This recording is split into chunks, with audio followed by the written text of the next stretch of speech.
Game 2 of the 1973 World Series. The National League champions, the New York Mets, versus the American League champions, the Oakland A's. Brought to you by Gillette, makers of Right Guard Powder Dry Antiperspirant, the anti-stain antiperspirant.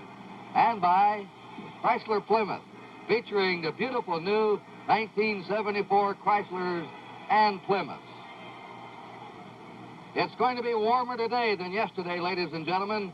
Temperature will probably be 80 degrees. We've had 5 gorgeous days of California October weather, and again, the bright sun here in the Oakland Coliseum. The crowd would look to be bigger today.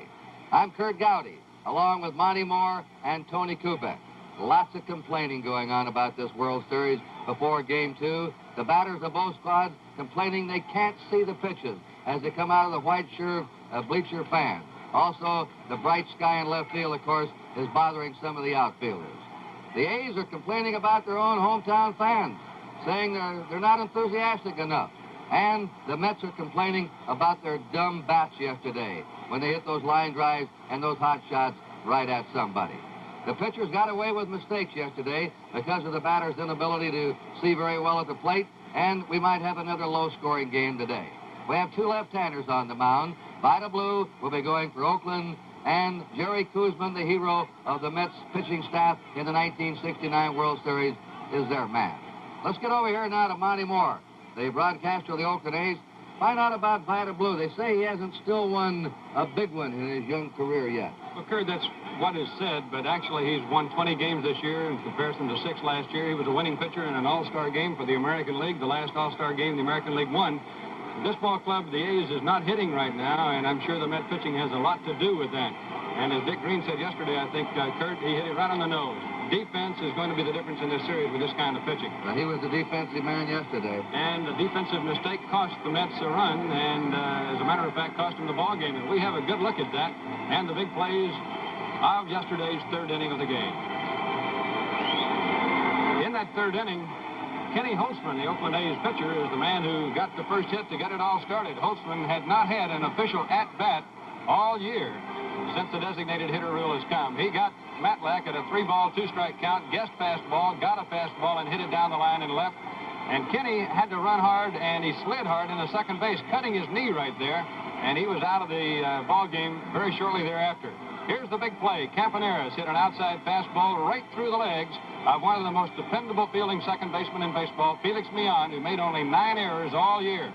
Holtzman scored on the play, and that left Campaneris at first. They had him picked off, as you can see, but he never goes back when he's picked off, and he just kept going. The high throw to first base from Matlack allowed Campy to steal second base, and that brought up Joe Rudy, one of the A's best clutch hitters. He was looking for a pitch he could drive anywhere. It was an outside pitch. He drove it to right field, and Campaneris scored from second base, what proved to be the winning run of the ball game. All right, that's the way it went yesterday. Rusty Staub, by the way, is going to be in the Met lineup today. He took batting practice. He still has a painful right shoulder. He says, I can do everything but swing and hit. And he says, that's what my profession is all about. But it's getting better each day. And now, before the game, Tony Kubek, our colleague, had a conversation with the New York Met manager, Yogi Berra. And let's see what they had to say. Yogi, you're down 1 game in this World Series in 1973 to the Oakland A's, but you don't look worried. No, I feel fine, Tony. That's only 1 game. You know, you still got to win 4 to win it. What'd you think about this ballpark, the fans in this town, and, of course, the Oakland A's team? Learn anything new about them? Well, Tony, we never played them, you know. My gosh, the only 2 I know, actually, is Campaneris and Green. I was still playing when they were over there, and we don't know too much about their pitch, and they don't know too much about ours. How about Jerry Koosman today? Well, we hope he's ready. He's had his 4 days rest, and he's a pretty good money pitcher. Is Carmen all right? Fine, good. She called all the shots yet? No, she's not. Yogi, thank you. Good luck today's ballgame. I know you got a little trouble in ear infection and stuff. Is your team healthy? Yeah, well, I'll try to stop. We'll have to wait and see. Okay. Yogi Berra, thank you so much. Thank you. Let's go back upstairs. Carmen is Yogi's wife, and his son played on the winning football team yesterday at the University of Massachusetts, so outside of that earache, he's in a good mood today.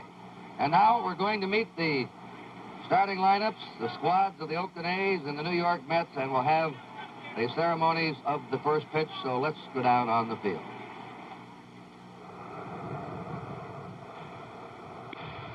Good afternoon, ladies and gentlemen. Welcome to Oakland Alameda Coliseum for the second game of the 1973 World Series. Here are the official lineups. First, the New York Mets.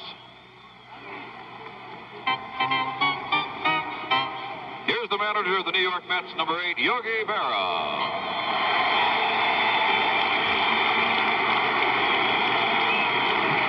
Batting first and playing third base, number 11, Wayne Garrett.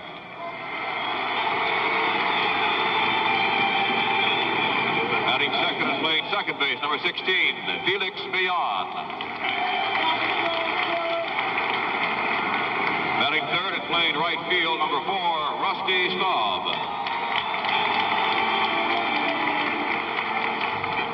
Batting fourth and playing left field, number 21, Cleon Jones. Batting fifth and playing first base, number 28, John Milner. Batting sixth, the catcher, number 15, Jerry Grody. Batting seventh and playing center field, number 25, Don Hahn.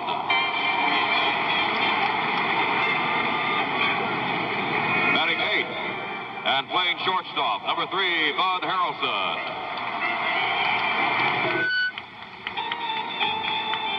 Batting ninth and pitching today, number 36, Jerry Kuzman, who's warming up in the bullpen. And all for the defending world champion, Oakland A's. Here's the manager of the A's, Dick Williams.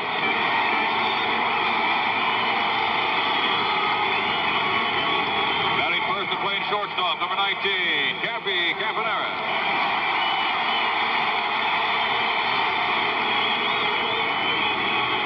Batting second and playing left field, number 26, Joe Rudy.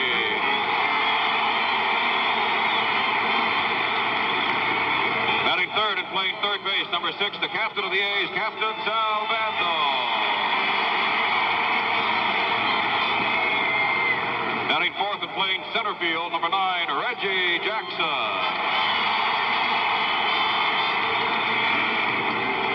Batting fifth and playing first base, number 18, Gene Tennis.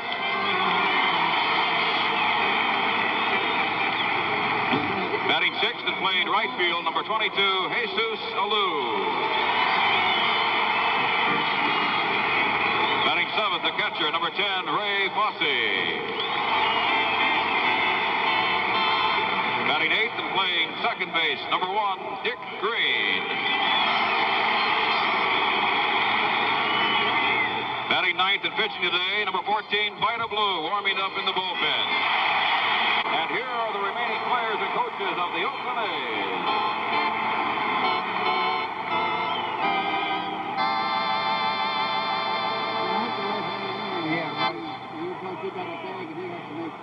Ladies and gentlemen, bearing the colors today is the Alameda Naval Air Reserve Color Guard from Alameda, California. Today, the Oakland A's band, the Swingers, will accompany Tennessee Ernie Ford, who will sing our national anthem. And now, to honor America, let us all join in singing the national anthem. Well, it's a first pitch, okay? Oh, say, can you see by the dawn's early light what so proudly we hail at the twilight's last gleaming, whose broad stripes and bright stars through the perilous fight o'er ramparts we watched were so gallantly streaming, and the rockets red, the bombs bursting in air, gave proof through the night that our flag was still there. Oh, say does that star-spangled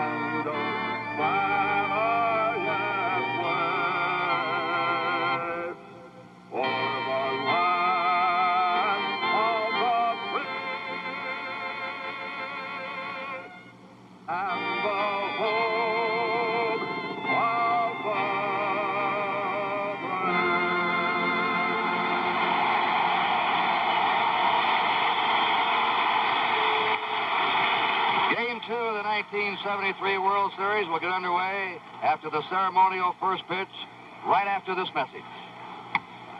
When Old Man Winter throws his Sunday punch, you can bet corrosion is out to get your car's cooling system, too. The answer, Prestone 2, Winter's Summer Protection. Only Prestone 2 has a patented silicone silicate formula. The Prestone Inhibitor System shields and preserves metal against rust and corrosion. Protect against freeze-up, boil-over, and corrosion with Prestone 2. If you can't trust Prestone, who can you trust? We like to buy some Radial Lifesaver Steel Goodyear tires. Goodrich, Pop. That's what I mean. My son is a college graduate. He tells me Goodrich been making your radial tires 8 years. Bravo. Tires you make good. But whoever makes your name an elephant? Elephant. An elephant would forget it. So I got some ideas for you. Is Mr. Goodyear around today? Goodrich, Pop. Goodrich. If you want Goodrich, you'll just have to remember Goodrich. Nearly 25 years ago, Diners Club introduced the first executive credit card. Today, around the world, Diners Club is still the first card.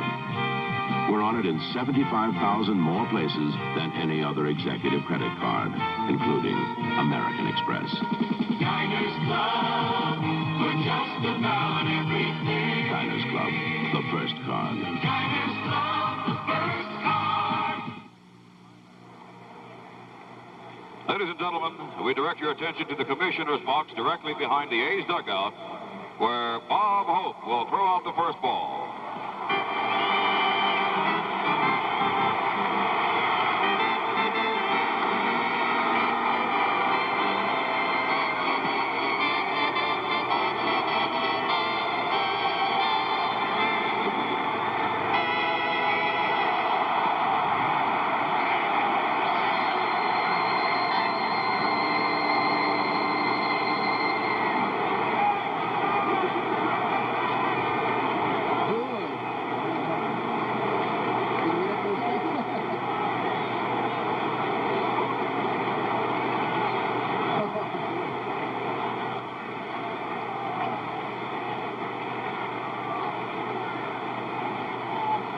Well, we've had right-hander Hope on the mound with a ceremonial first pitch. There are the A's taking the field. And the umpires assigned to today's game, Augie Donatelli will be behind the plate representing the National League. Jerry Newdecker of the American League at first base. Paul Pryor of the National League at second. Russ Getz of the American League at third. Harry Wendelstedt of the National League on the left field line. And Marty Springstead of the American League on the right field line. Vida Blue on the mound. And with left-handers Holtzman and Blue for the A's, Matlack and Kuzman for the Mets, the starters in the first two games. This is the first time since 1963 that four left-handers have started in the first two contests. Sandy Koufax and Johnny Padre started for the Dodgers in the first two games of the '63 World Series. Whitey Ford and Al Downing for the Yankees. Right-handers will be going Tuesday night at Shea Stadium. Tom Seaver for the Mets and Jim Catfish Hunter for the Oakland A's. Tony, let's analyze Vida Blue. Well, we saw him in that American League Championship Series against Baltimore. He gave a strong 6 innings. And, Monty, I know he had the kind of fastball he's had many times late in this year. He was outside and down at good velocity at times. And all of a sudden, he tried to go to his breaking ball and slider, and he got hurt by the Echeverria home run. But he's become a pitcher. Yes, he has. He's throwing a pitch this year that he himself calls a slurve. It's right between a slider and a curve. And the slurve? Yeah, and Vida said it's a slurve. All right, we're going now to Game 2. Wayne Garrett stepping in for the New York Mets and stepping in here for NBC to handle the play-by-play. The outstanding broadcaster of the Oakland A's, Mr. Monty Moore. Thank you very much, Kurt, and hi again, everybody. Wayne Garrett, .256 hitter for the year. His brother Adrian played with the Oakland A's very shortly a year or so back. Vida Blue. Starts him off and misses low and outside, ball one. Now, Monty, the Mets are waiting for this man to break out. He was their hottest hitter in September, but he hasn't hit in the playoffs in the first game of the series. There's the blue blazer as Vida came back inside on him. He started him off low and away. And you'll see Vida, if he has his control the way he wants it, doing just that now. Early in the year, he didn't have that good control. He was throwing mostly fastballs and just throwing them. The umpire at first base has asked for something to be removed, I believe, behind the home plate area. There's a man who had a white sign down there, right behind the backstop. A cover of a tape recorder was sticking up, evidently throwing a glare at first base. Vida hit the outside corner at 2 strikes. You notice Vida's number 14, and you who remember Vida from 1971 remember that he wore number 35 to fame, and fortunately, but he went back this year to his high school number. This just misses. It's 2 balls, 2 strikes. Vida wore this number in high school in football, where he was quite a quarterback, as well as baseball. Missed with 2 close ones. It's 3 balls, 2 strikes.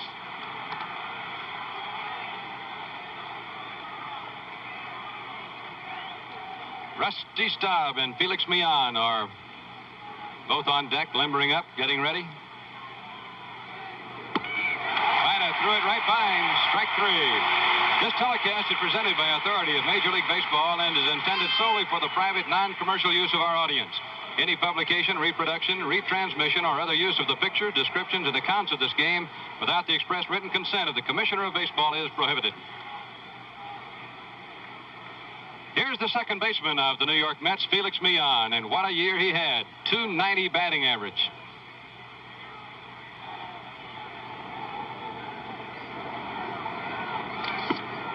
Live ball 1. I would imagine that he's made up his mind to lay off Vida Blue's high fastball because it takes off. If it's coming up there high, it's going to get higher. And that one just blows right on through. It's 1 ball, 1 strike. He doesn't give you much of a strike zone.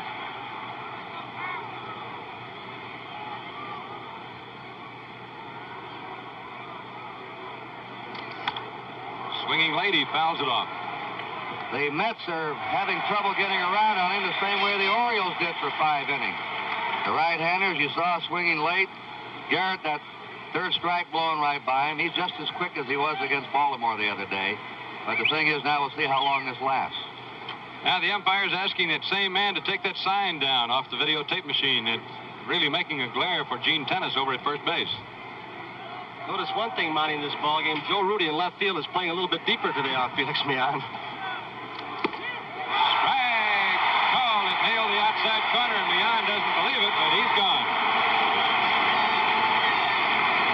Blue the other day, as quick as he was against Baltimore, struck out only 1 man. He's nailed the first 2 today. He's had that outside corner. Look at this pitch. Typical pitching pattern these young pitchers use on the Oakland A's staff. They like to go away. Ball was in the strike zone as far as height, but from the angle it was difficult to tell if it was outside or in.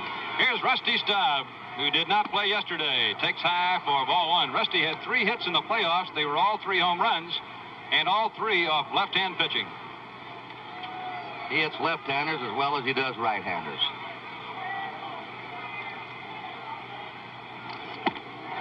He just threw that ball right by him, and this was going to be the interesting thing to me, Kurt, to see if Vida would challenge him inside here today because of that sore shoulder.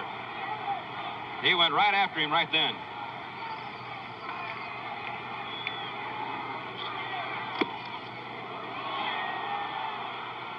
Two balls, 1 strike to Rusty.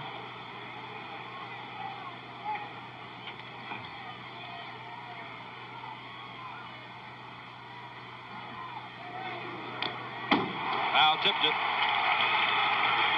2 balls, 2 strikes. I don't know if you could see on that last swing that when Staub went into his follow-through, his right arm and hand came right off the bat. He's going to be swinging with that left shoulder and left hand, trying to come over the top on the ball and protect that right shoulder. Got that bat ready. It's really up in the strike zone. You can see he ended up with 1-hand swing right then. 2 balls, 2 strikes, 2 out. Let's watch the Staub swing once again in slow motion. Keep your eye on that right shoulder, hand, and arm. There he drops it, a twinge of pain. He's had several shots in the shoulder. Vida misses low. He's gone a 3-ball, 2-strike count. I noticed during batting practice, he was just trying to lay the bat on the ball and poke it to left field. The shots he had were cortisone. 3 shots in his shoulder. It's like Ray Fosse wanted that pitch outside, and apparently Vida shook him off. Monty, it will be interesting, too, when he gets there's Fosse behind the plate. Interesting in the outfield with Staub, because before the ballgame, he could not throw at all. See where Fosse puts his hand. He put it over on the left leg. He wants it outside. Over the mound. Campaneris got a tough play, but he made it. And the Mets are out in the first inning. The score, the New York Mets, nothing. The Oakland A's coming to bat. Today's jets depend on the air traffic controller. He depends on critical devices, some with works in a drawer. Here's another device, the solid-state works-in-a-drawer Quasar Color TV, shown with simulated TV picture. Lives don't depend on it, but you rely on it for a beautiful color picture. Look for the works-in-a-drawer TV, Quasar by Motorola. See this World Series special at participating Motorola dealers. $399.95, Motorola suggested list price, optional with dealer. The girls are working out for the game of the year, waiting on the car that was bringing the gear.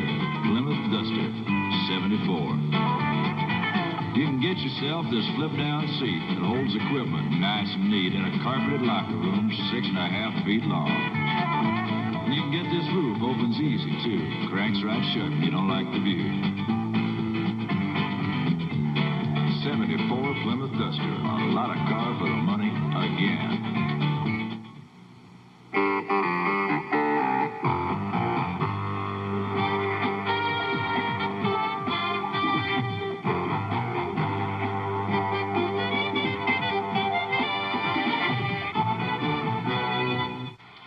Jerry Koosman had a strong second half of the year for the New York Mets.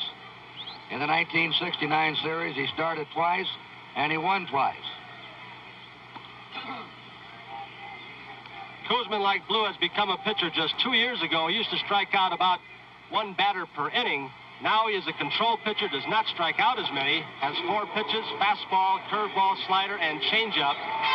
Depends what he has when he goes out to the mound as to which pitches he'll throw, the ones that are effective on this particular day. From looking at his statistics, Kurt, he must have had an awfully tough luck year with an earned run average of 2.84 to win less games than he won. 14 wins and 15 losses. Here's Bert Campaneris. 1 strike to count. National League umpire Augie Donatelli behind the plate. They tell us that he gets close enough to the catcher at times, he puts his hand on him. Keeps that kind of contact. Campaneris taking a shot to right field on the Koosman fastball. It's no balls, 2 strikes. Koosman's had all kinds of problems. In '68, he and 2 of his buddies were babysitting while their wives went to a Broadway show, and he burned his pitching hand with some hot popcorn butter, scalded it, nearly cost him his career. Wow, he didn't get on top of that curveball at all. He really let it get away from him. He wore bandages in that pitching hand for months. He thought he was through. The Oakland A's are wearing a white uniform today. They call it their polar bear white, and they only wear them on Sunday. They have 3 uniforms. Bud Harrelson had a busy day yesterday. Gets Campaneris. 1 out. I told Harrelson he was approaching the record for most chances yesterday in a 9-inning World Series game, and he didn't know it. I think he said he handled 15 chances in one game this year, in a 14-inning game. He was all over this place yesterday. Here's Joe Rudy, who drove in Oakland's winning run yesterday. For the season, Joe hit .270, and most of that was after the All-Star break. Solid 300 hitter last year. Really had his troubles this year. There's the changeup by Koosman, and he's high with it. It's 1 ball and no strikes. Matlack said, I definitely went against the scouting report yesterday, pitching to Rudy with Campaneris at second. He said, we know he likes the ball up and out over the plate. And that's right where I threw it. Change up again, and trying something different on him today. And you know, Monty Koosman came back from arm trouble in '70, '71. He labored with a bad arm those 2 years. Completely recovered now. Not quite the velocity he used to have, but a better all-around pitcher. Big guy, 6'2", a 208-pounder. Incredibly strong. He's behind Rudy, 2-0. He goes to the fastball, but it really wasn't a zinger. He's in there for a strike. And he's one of the 10 best-dressed men in Morris, Minnesota. There are only 9 men in the town. We kid him about that. He won the award one year. We're in the first inning, game number 2 of the World Series. Rudy looks at a fastball strike, and that one had a little more on it. It's 2 balls, 2 strikes. You'll notice Rudy getting ready to get into the batter's box. He's one of the slower batters around and getting ready. But when he gets in there, he's really ready.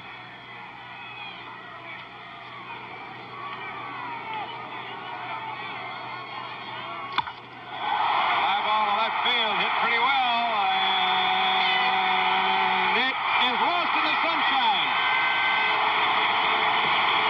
There's that Sunfield again. That ball landed at the base of the fence. Should have been caught. Leon Jones lost the ball in a murderous Sunfield here in left field. Jones completely losing the ball. He misjudged it at first. He went all the way back to the wall bracing. He thought it was hit more deeply than it really was. He did it in yesterday's ball game, but did make a catch at the last. There you saw him flare away from the ball with that sun flickering off his glasses. Rudy's on second base in scoring position. The A's felt very strongly that they're playing games against Baltimore in the daytime here were going to be a big factor for them because this is a tough Sunfield. Here's Sal Bando, the A's captain who drove in 98 runs this season. Drive right center field. There's nobody out there. It goes by high. Rudy scored. Bando going to third. He's in there with a triple.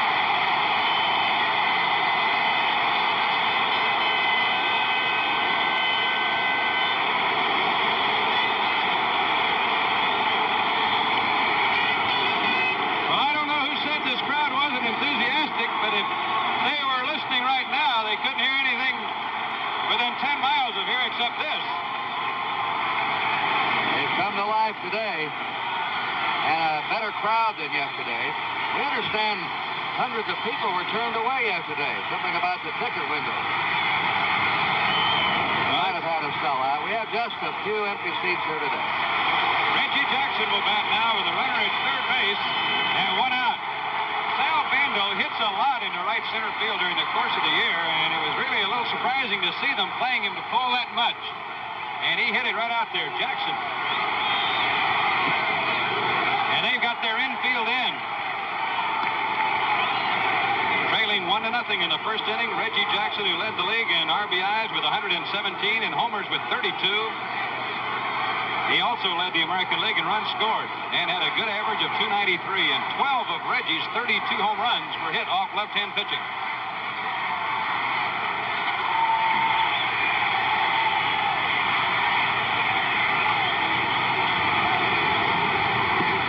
Strike call, it's 1-1. And the Mets show that they really feel this is going to be a low-scoring game when they bring the infield in against Jackson this early in the game. There's a look from behind home plate on the third base side. See that infield right up in the face of Reggie Jackson. This is a gamble. Koosman just got away with hanging a curveball up above Reggie's head. Jackson fouls it off down the right field line, and I would imagine when Jerry threw that one, he wanted it back. Bring that infield in the early innings. They slap one through. You have the making of a big inning. They don't want to give up any runs.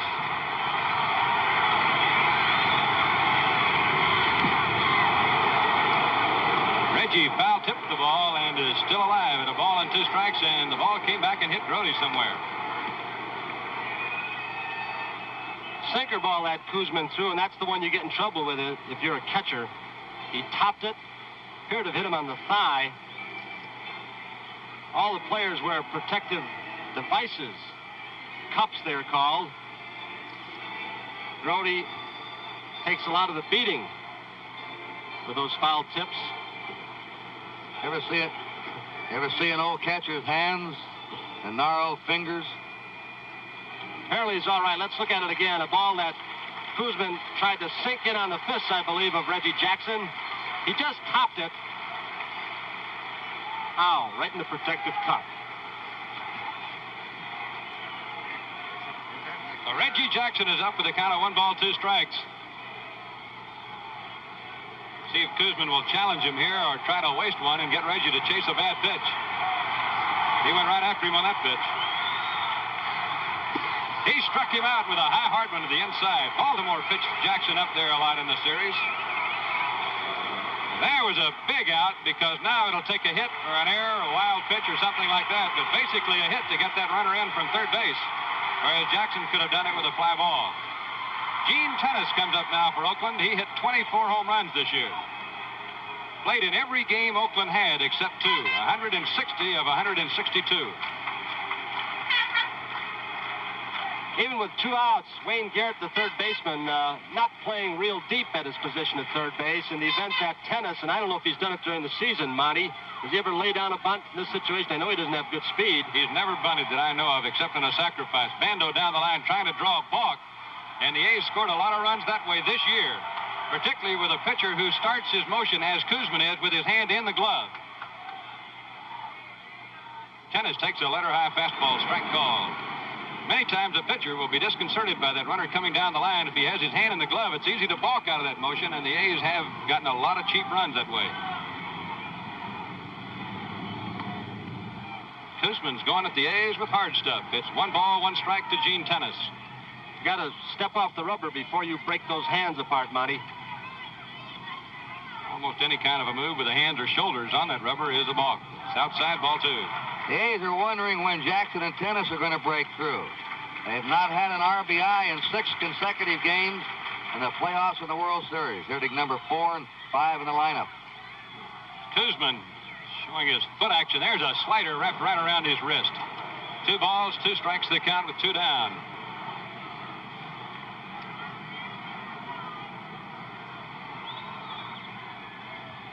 The Mets give Tennis the same hole in right center they gave Bando. Jerry wants the sign over again.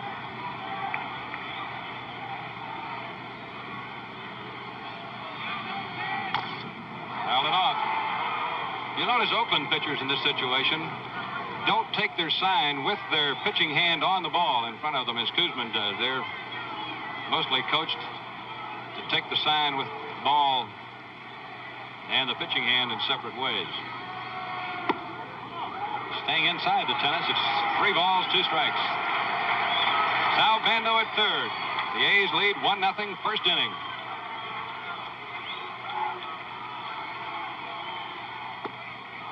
Missed inside. Looks like he threw a slider then on 3-2. That brings up Jesus Alou. Picked up on the same day in August as Vic Davalillo was from National League clubs by A's owner Charlie Finley to shore up a bench, and those 2 men have been of immeasurable help. As you can see, Alou has hit well for Oakland, .306, and he had big hits in the Baltimore series just completed. Felipe Alou was the first of the Alou brothers to play with Oakland. He was here 2 years ago, and then last year Matty, and this year Jesus.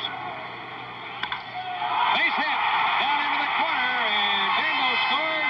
Gene Tennis rounding third, and he's going to be stopped. It is 2-0 Oakland. Jesus Alou ripped one right inside the bag. What we've seen him in the playoffs yesterday and today, he is really swinging a groove bat right now. He's hot. Jesus Alou, one of the best first ball hitters I know of. Anything around the place, he's at it. Let's look at Wayne Garrett again on the replay. He was playing not a deep third base, almost even with a bag. Ball it very sharply, driving in a run. If the Mets left-hand pitchers continue throwing Oakland batters inside as they did yesterday, and right there, Garrett may be having to get a little closer to that foul line. Kenny Holtzman hit one right by him on the right side yesterday. That's Ray Sadecki warming up now in the Met bullpen. The veteran Ray Sadecki. Yogi Berra looks out of the Met dugout. Dick Williams studying the scene from the Oakland A's dugout. That's Bert Campaneris in the picture with Dick. Ray Fosse, who did an outstanding job for Oakland this year, coming to them in spring training in a trade with the Cleveland Indians. That's a ball. A hit here could pick up 2 more runs. The Met outfielders are playing deep for Fosse. That's Alou, who's never still, no matter where he is. The batter's box on the bases, always doing calisthenics. Tennis down that line at third, as you could see.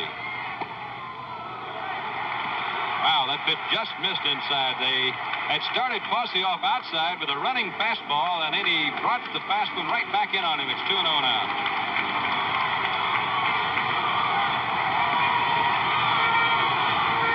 They're going to walk him with Dick Green coming up. They're going to go ahead and walk Fosse and pitch to Dick Green. The way Kuzman's been pitching might be a little bit dangerous. He has not been getting ahead of the hitters in this inning. Dick Green will come to the plate with the bases loaded, and in his major league career, Dick Green has hit 4 Grand Slam home runs. He had one this year to win a game against the California Angels. He didn't have to get a hit yesterday. Played a brilliant defensive game for the A's. Jackpot is loaded here for Dick Green of Rapid City, South Dakota. He looks at a letter-high fastball, strike 1. Retired once, didn't he, Monty? Yes, he did. He's retired once and threatened too many times. He had a year or two when he did not hit well and did not get to play regularly. And last year, as a matter of fact, he had a back operation, a disc removed early in the season, and came back and played in the World Series for Oakland. He's had a super year this year. Fouled it away, and Kuzman is ahead of him, and no balls, 2 strikes.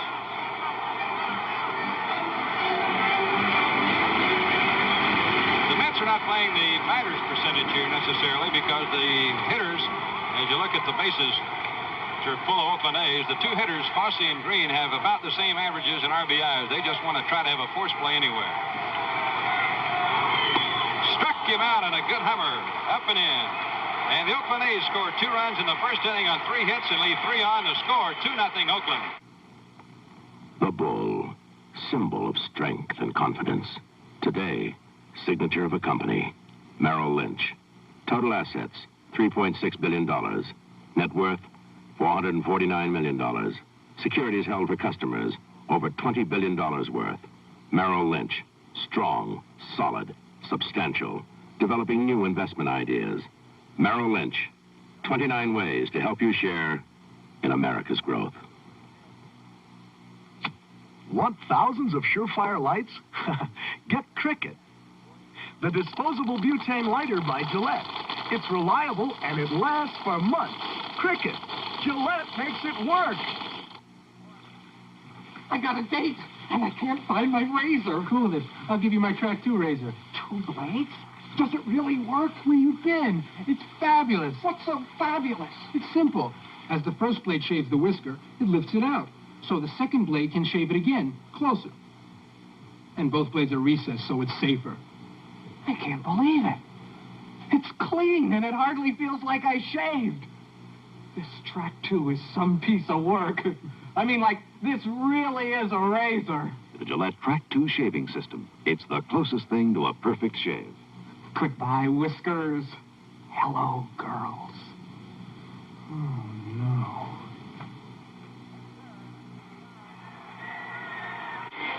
There's the commissioner's box. Henry Aaron back again today, seated alongside Commissioner Kuhn. Right back of Henry Aaron's the sports director, vice president of sports, Carl Lindemann, with the dark glasses on, and Mrs. Kuhn watching the game.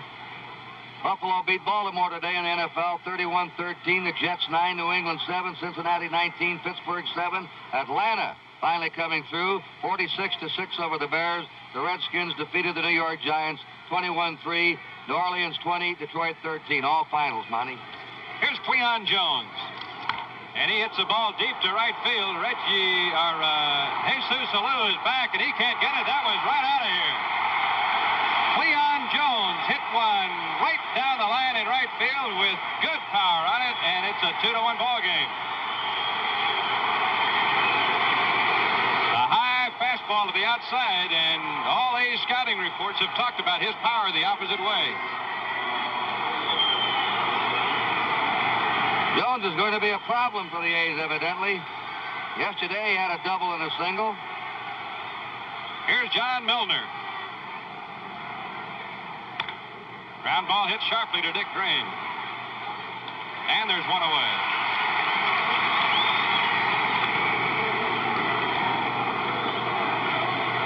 Monty, his Vida's pitching pattern this year been what we saw of him in that championship series. He had great stuff for 6 innings, and he came out in the, I guess it was the 6th, and he just lost it. Does he have his ups and downs that way? No, as a matter of fact, he's been having very good staying power, Tony, and he has pitched a lot differently, though. He went after Baltimore those first 6 innings with almost exclusively fastballs, and a lot this year he has gone to the breaking ball, a lot more than ever before. But that day, he just went back and with everything he had through every pitch. Here's Jerry Grody. A looper out behind Dick Green. Turns around, he's in the right spot to watch it come down. He picks it off through 2 away. Vida finished the season by winning his last 5 regular season games, and in 4 of those 5 did not allow a run. The Mets here in the 2nd are going after that first pitch. 3 batters in a row have swung at the first pitch. Here's Don Hahn playing center field today. Vida hit him right on the fist, broke a bat. Gene Tennis will take it himself. So it's after Jones homer, 3 in a row go up and down, and the score is the Oakland A's 2, the New York Mets 1. And now, Uni Royale will attempt a death-defying leap through a flaming hoop. Okay, light it and get out of the way. There they go, ladies and gentlemen. Will they make it? Those ramps are 40 feet apart, 3,000 pounds hurtling through space. What precision! They made it! How many times have we gone through this routine, Uni? I don't know, Al. But we always make it. Uh-huh. We use Uniroyal steel-belted radial tires. We don't want to push our luck. At Holiday Inn, kids under 12 stay free in their parents' room. And that's made family travel a lot easier. We have good restaurants, televisions, reasonable rates, and much, much more. So this vacation, let Holiday Inn help you show your children the world. Because a world like this really has to be seen to be believed. Holiday Inn, the most accommodating people in the world. Well, we'll have Game 3 of the World Series Tuesday night at Shea Stadium. Tom Seaver against Jim Hunter. Wednesday night, Thursday if necessary, 8 o'clock Eastern Daylight Time on NBC, the Baseball World with Joe Garagiola, and then the World Series game. Vida Blue getting a hand as he opens it up for the A's in the last of the 2nd. This will be Vida Blue's 2nd at-bat of 1973. His lifetime average in the American League is .098. Strike call. Averages like that by pitchers. One reason the designated hitter rule was instituted. And with great success this year in the American League as far as livening up the offense. Strike 2 to Vida. We pause briefly for station identification. This is the NBC Television Network.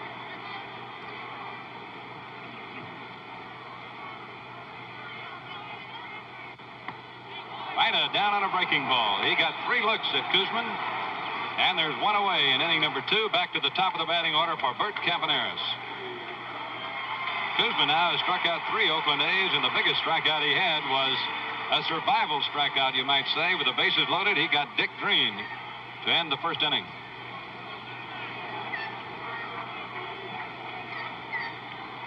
They play Campy tight at the corners. At 3rd and 1st, they are both in on the grass. Ball 1.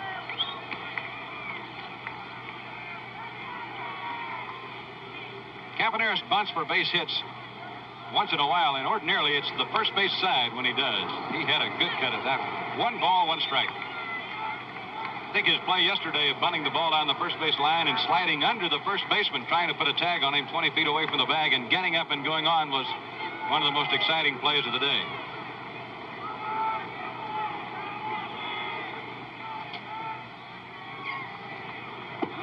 Strike call.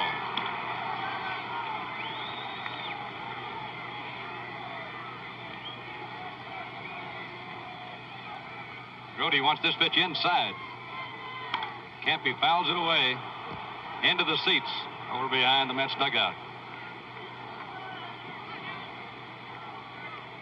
That Bunny beat out yesterday. He's now had a hit 5 playoff games in a row, the opening game of the World Series, a 6-game batting streak in World Series and playoff action.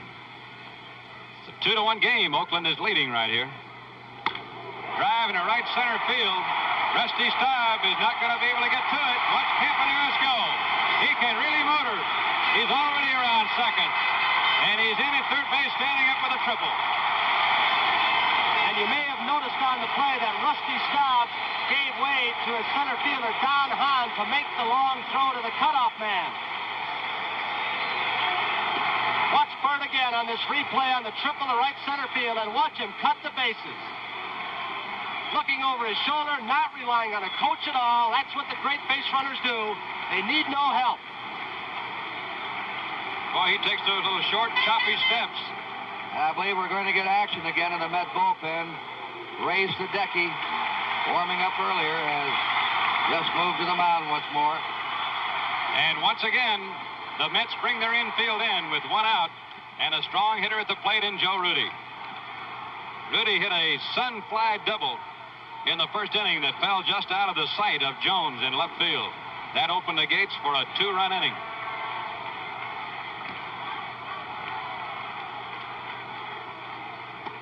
Kuzman went after him with a slider high and inside. A's are going for the extra base hits today, Monty. They've now had 2 triples, 2 doubles. And 2 of the triples were in the same area, right center field. Kuzman is pitching off the stretch here to keep Campaneris as close as he can. He has his infield in.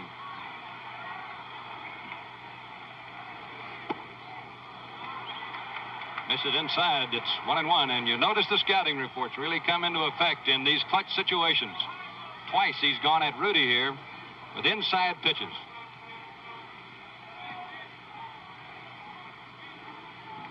Campaneris down off third. That's Irv Noren, the coach, very close to him.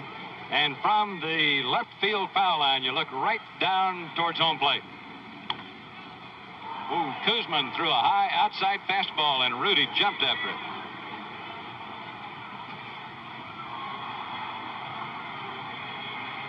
Jerry Kuzman ahead of the batter at a ball and 2 strikes.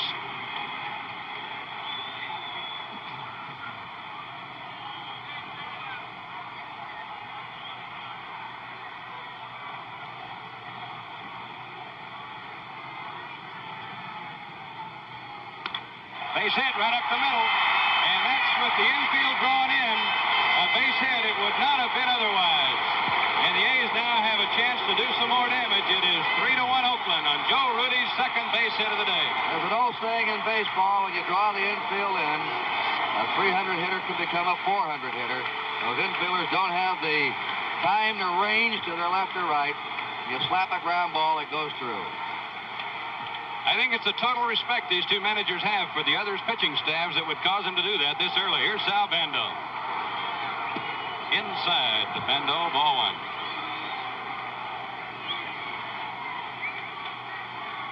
1. Joe Rudy and Sal Bando carried the A's offensively the last 2-3 weeks of the season. Reggie Jackson slumping and injured, and Darren Johnson, the designated hitter who had the big year, really having a terrible slump after getting a bone chip in his thumb. Count 2 balls, no strikes. There's Reggie Jackson on deck. That propeller-like affair on the end of the bat, a wind resistor. Change-up. Bando, ordinarily a very good off-speed pitch hitter, was right on that pitch and missed it. They changed up on him yesterday a few times, too, Monty. There's Williams. And the other side of the coin, Yogi Berra looks on.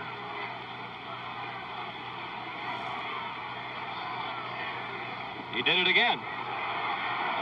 3 balls and a strike to Sal Bando.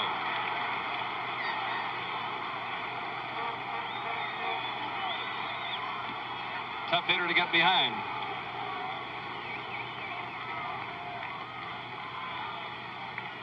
Bando, a product of that great baseball school, Arizona State University. They produced 4 of the Oakland A's. Reggie Jackson and Sal Bando and Rick Monday. There goes Rudy, and the pitch is missed. They ought to get him at second.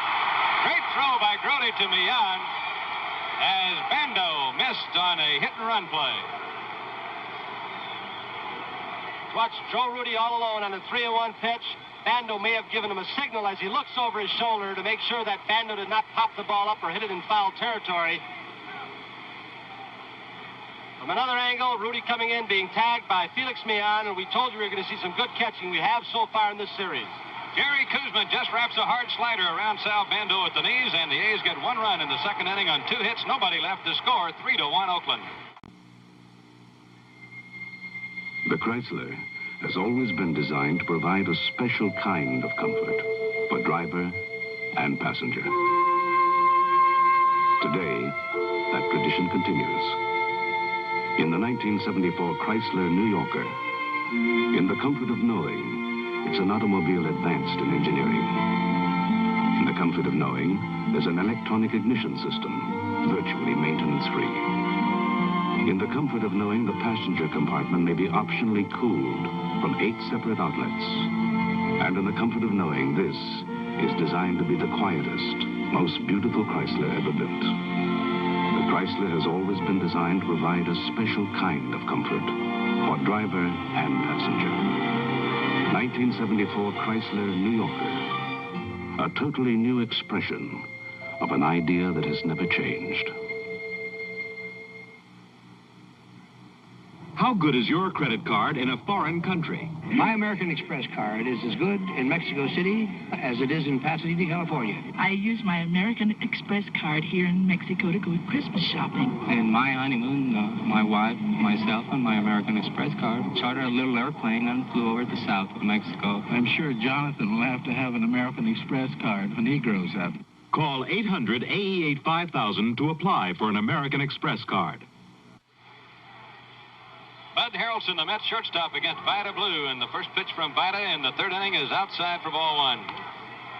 Harrelson chokes up on the bat, and it looks as if to make sure that he does that, he has a rubber donut up the handle a little ways. Vida missed inside. It's 2 balls and no strikes. Keeps that bat from sliding down, or his hands from sliding down in the bat. Well, these players create ways to get a good grip. Bud does not use a glove, a batting glove. He was taking all the way. He was holding the bat up around the brand on that one. Looks as if he doesn't use any pine tar on the bat either.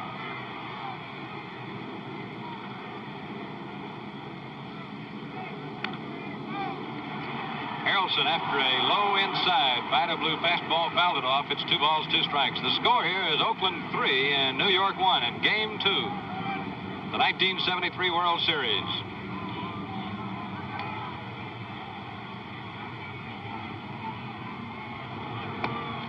Well, that one took off. Ball 3. On deck, the Met pitcher, Kuzman. Sadecki has come down into the Mets dugout with a jacket on. Whether they would pinch hit for Kuzman here might depend upon what Harrelson does. Strike 3 called. Vida hit the outside corner with a fastball.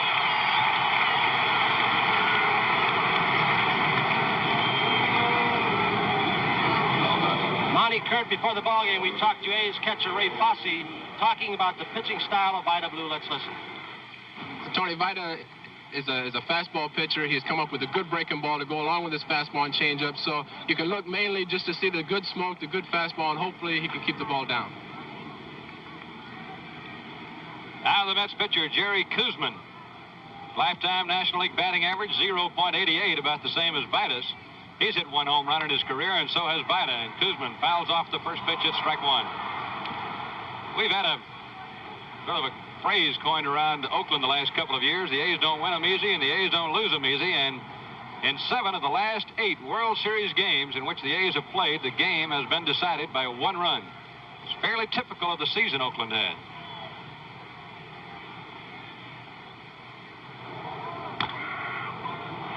Bando cuts in front of Campaneris with a lot of time. He throws him out.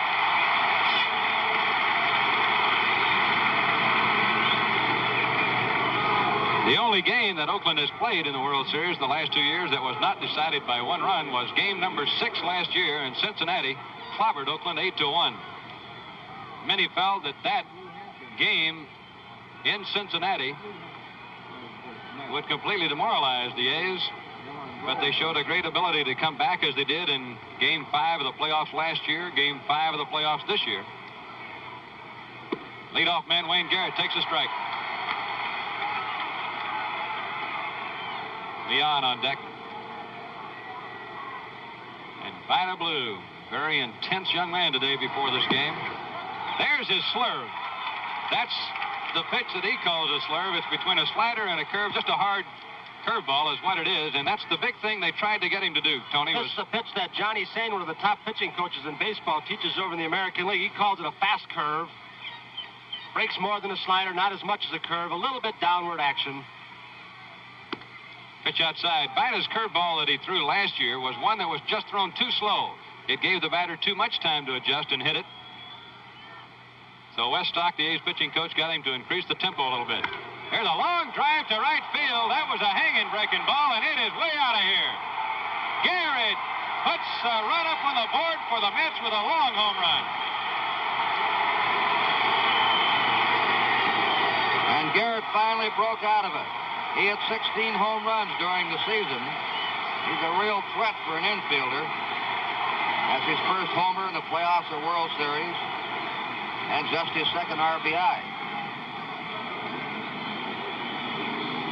Let's watch Garrett swing once again. He appears to have opened up his stance a little bit more today than yesterday.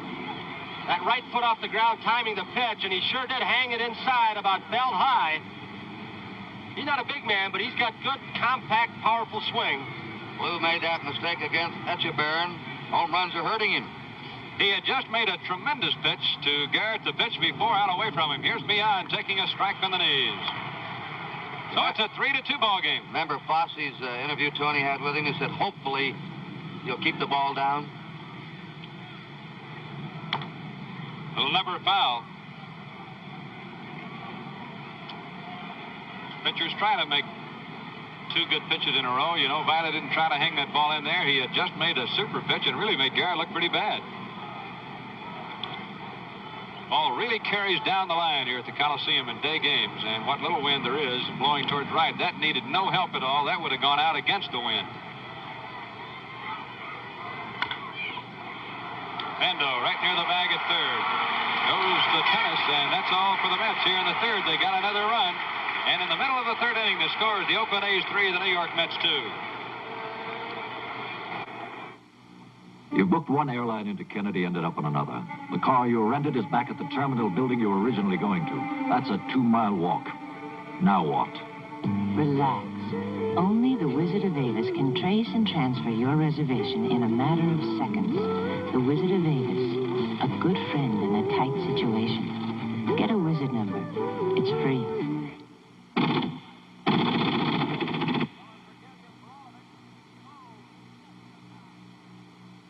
Right now, it's Party Pleaser Month here at your nearby Kentucky Fried Chicken store. So come on and have a party with my good hot Kentucky Fried Chicken and fixins. Get a bucket of chicken and go. Have a barrel of fun. Make it a party. Get a Kentucky Fried Chicken party, everyone. America loves what the Colonel calls a good time, party time, barrel of fun. With Reggie Jackson leading off for the A's, let's listen to his comments about his late season slump. Well, Tony, you know I haven't been hitting, and the thing you want to do if you're playing on a winning ball club is be a part of it. And if you're not hitting the ball that well, then you've got to either run the bases well or throw well or make a catch or do something to help the ball club. Jerry Kuzman just said hello, Reggie, with a duster right under his chin.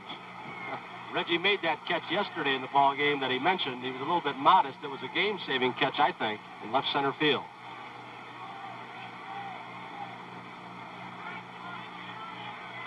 It's part of the Dick Williams philosophy that Dick was able to impart to Reggie Jackson when he came here as manager 3 years ago. He said, look, Reggie, there are going to be days when you don't hit the ball. You're going to strike out a lot, but you have abilities to do a lot of other things to help the club.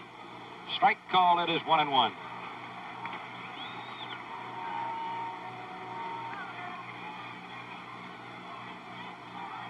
have hit 2 home runs here today. Cleon Jones and Wayne Garrett, and Jackson just had his home run cut right then. 1 ball, 2 strikes.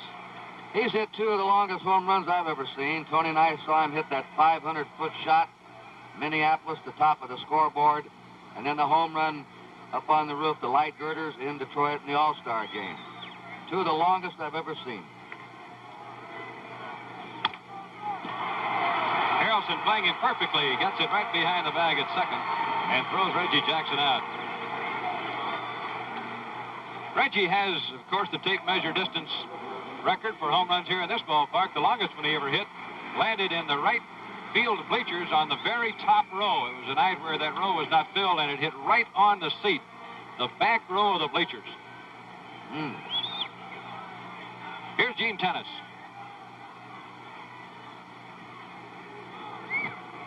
Curve is high. There have been only 4 balls hit into the second deck at this ballpark, and Reggie Jackson has hit 2 of those. Dick Green one, and Bobby Darwin of Minnesota the other. Of course, Greens and Darwins went to left in the second deck. Slow curve drops in there. It's a strike called 1-1.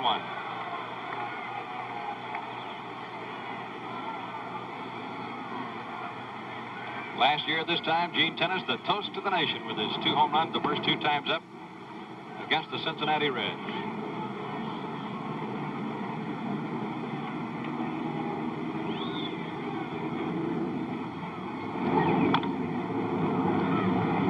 Kurt, he's been a very valuable man to the A's. Let's take a look at this. Take a look from that handheld camera behind left fielder Cleon Jones. Some of the problems with his son. He's had trouble with a couple of balls. Rudy did one yesterday. You can try, if you have time, to surround the ball, get an angle away from the sun, or as I think he's doing now, he's playing a little bit out of position, trying to run away from the sun or look away from the sun. Count runs to 3 balls, 2 strikes on Gene Tennis, who got a walk in the first inning. That's the shot from left field to give you an idea of the haze, and it is a hazy day here. Ball 4. Gene Tennis, who led the A's in receiving base-hit on balls for the season with 101, has just walked for the 2nd time today. I had 10 Californians tell me today it's a haze, not a smog. In Northern California, that's right. Northern Californians call it a haze. They call that one in Los Angeles the smog. The group of hills right behind this ballpark called the Oakland Hills, and ordinarily they're very, very visible, but today they're almost obliterated.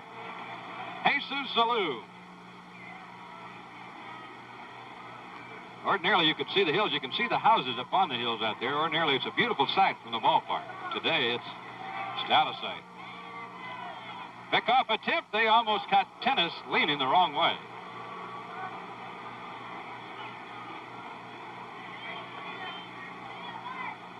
Ray Sadecki is throwing again in the Met bullpen. Score 3-2, Oakland leading. There he goes to that bat again. He drops the bat behind him. He'll flip it sometimes and catch it. What did he do one game in the championship series? He looked like he pulled a little flag out of his pocket and dusted the plate off to distract the pitcher. Who do I think? Yeah. Base hit, right field. Rusty Staub with the ball, and he just flips it back in there, but he got it in a hurry. And he charged that ball to be sure to take it on the first hop to save time with his sore shoulder. He normally might have let that ball come to him on the second hop. Watch Lou in his batting style. He jumps on many pitches, and look at that left front foot as he kicks it in the strike zone. He's got a magic wand. They should nickname him Mandrake, I guess. Well, I'll tell you, he had his head down on that ball, Tony. He really took a good swing, powerful. In some areas, they might call what he does hot dog. In Oakland, we call it color. He's a good hitter. Well, the A's getting valuable help going to the other league last year for Matty Louie's brother. This year for Davalillo and for Jesus. Picking up veteran players to help in the stretch and paying quite a bit of money for them. Here's Ray Fosse. Fosse walked his first time up intentionally. The A's have had something going in every inning so far off Kuzman. They have 6 hits. Check swing bouncer. Back to Kuzman. They go to second, and a bad throw. Closing off the bag. Jerry Kuzman never had complete possession of the ball. Pitchers wear bigger gloves so they can hide the the ball from the hitters and those coaches, and many times they have trouble getting the ball out of the glove. Watch it again. Rossi distracted by Mian on the pitch before that. Now let's look at it. Little chopper. He made a good pitch down low in the strikes, and watch him bobble it. Doesn't have possession. The ball moves away from Mian, and now they're in trouble. Here it is again. That's like a basketball player, Tony, trying to shoot without really good control of the ball. Curtis Felix may have saved a run on that play. Had that ball gone into center field, it could have been first and third or second and third and another run home. See what Bear is going to do now. He's bringing Sadecki on. That's all for Kuzman. I think Bear also had the thinking that that wide throw might upset Kuzman. So we have a break in the action here at Oakland. The score in the last of the third is Oakland 3, New York 2. Atlas, the tour's here. Look at Wow! Oh, my. Okay, take us up. Atlas stands for tires built with the strength of Atlas. What deep tread, built strong for long mileage. Why all these grooves? Good traction on wet roads. That's a tough tire. Tough to help protect you against road hazards. Where do I buy them? At 45,000 leading service stations. Atlas tires, all built with the strength of Atlas. Take me out to the paint sale. It's the World Series of paint sales, now at participating Lucite retailers. There are Grand Slam savings on DuPont Lucite wall paint and Lucite house paint. And just for dropping in, a special coupon that brings you a souvenir ball with the name of the series winner for just $1. So have a ball at the Lucite sale. It's a great paint sale. Polaroid's new SX70. Just touch the button. Now these pictures, developing themselves outside the camera, are hard and dry. Minutes later, you have finished photographs seemingly as real as life itself. The new SX70 land camera from Polaroid. Four final scores from the NFL. Denver defeated Houston 48-20. New Orleans 20, the Lions 13. The Eagles 27, the Cardinals 24. Green Bay and Kansas City played to a 10-10 tie. And now back to action here. World Series game number 2, Ray Sadecki. Sadecki pitching to Dick Green for the second time in the game. Green is batting with the bases loaded. Sadecki's slow curveball is inside. Sadecki is pitching in his third World Series game. He started twice for St. Louis in the 1964 series, winning one of those games. This year for the Mets, he won 5 and lost 4, had 1 save. He appeared in 31 games. Mets have their corners first and third base in. The rest of the infield's back in double play depth. Threw that one by him. Had him pretty well set up for the fastball. He had thrown a slow curve inside, missing. Ball 1. The Mets have Harry Parker now warming up in their bullpen, Monty, a right-hander. Harry Parker. They're at the bottom part of the A's batting order, so this is a big out right here. If he can get Dick Green without a run scoring, he'll pitch to Vida Blue. Squeeze play is on, and Green misses the bunt on a curve, and Tennis is hung up. Garrett dropped the ball. Now the other runners are able to move up to second and third base. Guy Milner made the tag. Came in from first, Milner. And if not for the dropping of the ball, there would have been just 1 man in scoring position. Let's watch it again. A breaking ball down and in that Green could not get his bat on. Tennis hung up. Now watch this. Just by dropping the ball here at third base, Wayne Garrett allows Alou to go into third. Rossi to go into second. He did his job staying in a rundown long enough to advance those runners. And now Yogi's got a decision to make whether to pitch to Dick Green with a 1-2 count or walk him and pitch to Vida Blue for that third out. The A's have had a hit-and-run backfire on him and now a squeeze backfire. 2 men have been cut down. He's going to pitch to him. Carefully, I hope. Got a count of 1-2 on him. Ooh, strike 3 call. Dick Green is out on a curveball. I'm not sure whether they call it a swing or a take, but anyway, he's out. So in the third inning, no runs, 1 hit, 1 error, 2 men left, and the score after 3 innings is 3-2 Oakland. Nobody wants to look at underarm stains, but they're a real problem. You use an antiperspirant and you still get stains. Stains that won't wash up. Well, now there's a new antiperspirant. The first anti-stain antiperspirant by Right Guard. A new powder so effective, it helps stop wetness and stains. See for yourself. New Right Guard Powder Dry Antiperspirant. It's the first anti-stain antiperspirant by Right Guard. Foamy, foamy, foamy, foamy, how we love ya, how we love ya. Good, thick, rich. Foamy, it's thick and rich as frosting on cake. It shaves you close, smooth, shaves you close and smooth and even foamy. You're the greatest shave I ever. Good, thick, rich. Foamy, as soft a shave as you'll ever get. Comes with Foamy by Gillette.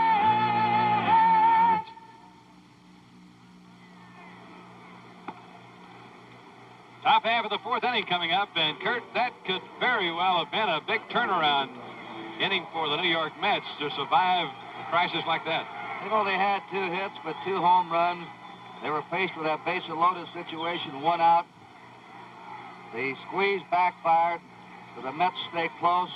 Very big defensive inning for them. Rusty Staub will lead off against Vida Blue. Vida's thrown home runs to Cleon Jones and Wayne Garrett. Kuzman pitches 2 in the third innings today, charged with 3 runs and 6 hits. Vida's first pitch is away from Rusty Staub for ball 1.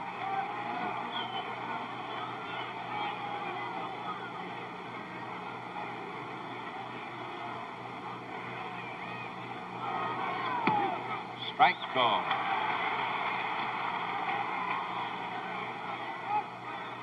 Boy, this game has some action in it today. Action by the managers, by the hitters. Fastball too high. You know, he's been around, Staub, at Houston, Montreal with the Mets. This is his first playoff and first World Series. Said he feels like a young kid here. He's so thrilled to be participating finally in postseason. Fly ball to left field. Joe Rudy is chasing it down, and he has sunshade zeroed in. He's looking away from the sun a little bit there, but it still was a glare. I don't know if you could see him hold up right at the second and not get completely under it. He wanted to retain that angle, looking away from the sun. So he timed the catch. Watch him again and see if we can pick it up. The sun glaring in his glasses. Now he wants to stay at that angle and not face directly into the sun. There he goes after it. What a battle. Don't you remember the difficulty Norm Seaburn had in left field on the club you played in the World Series? Oh, I sure do. You think this left field is worse than Yankee Stadium? Never played this left field. If this is worse, it's awful. Cleon Jones, who hit a home run off Vida down the right field line his first time up, gets a fastball up and in on him that time, and he missed it. You don't have the shadows here if you had a Yankee Stadium.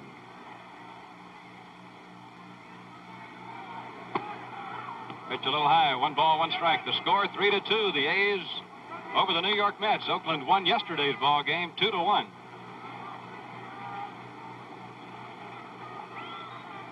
Series moves back to Shea Stadium in New York on Tuesday night.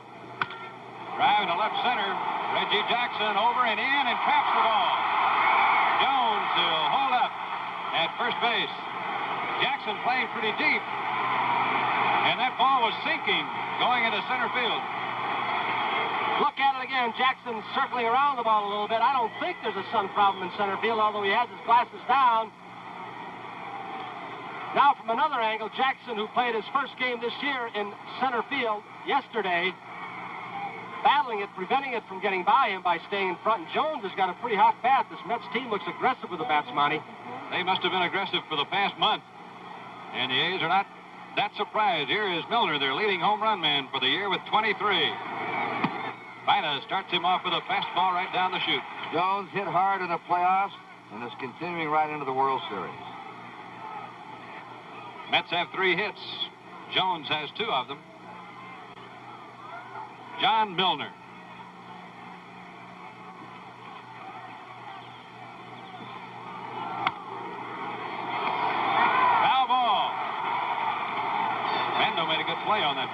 take any chances. He shot it on over there.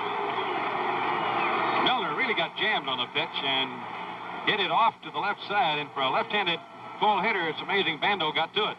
Russ Getz of the American League at third base. Bando, not being able to hear the call that it was foul, makes the play anyway.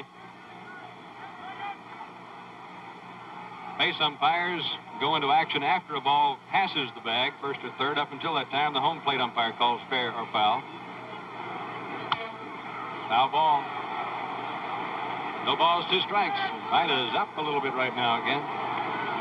Something that his catcher earlier in the ball game told us he does not want Vida to do. He wants him to keep that ball down. He's throwing strikes. He hasn't walked anybody today.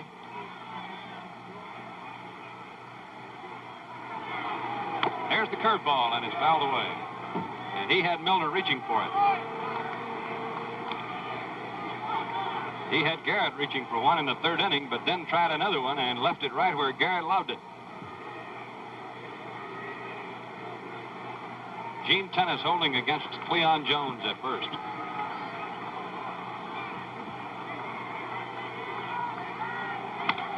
Drive to right field, Jesus Salou. Right there. Puts it away, and there's 2 out.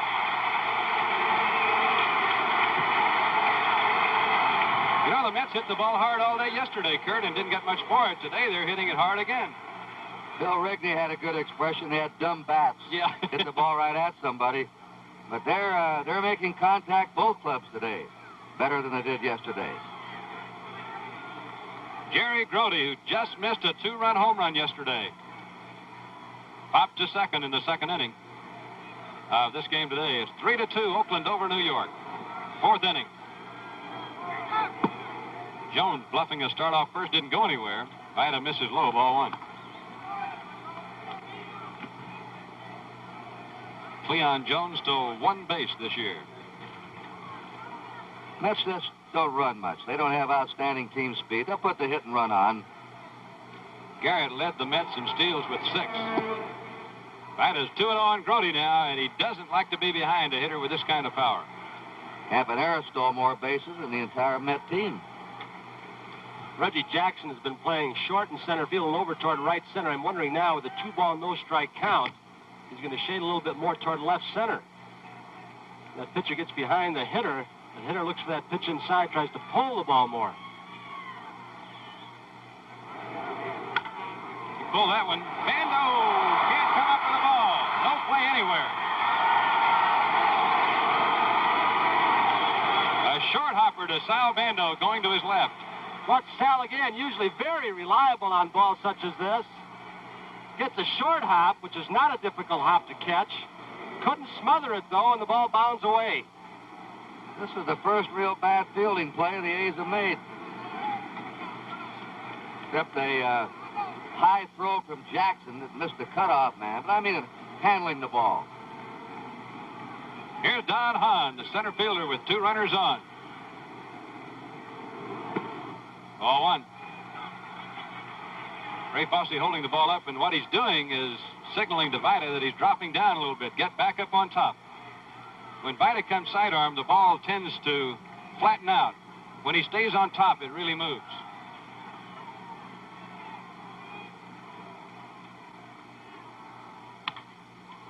Sliced off foul. Fosse does a good job handling these pitchers, Monty, doesn't he? He does, and he's had a hard time early in the season, Kurt, because he had never really called very many pitches. He said in Cleveland, when Alvin Dark was the manager, Alvin called almost all the pitches from the dugout.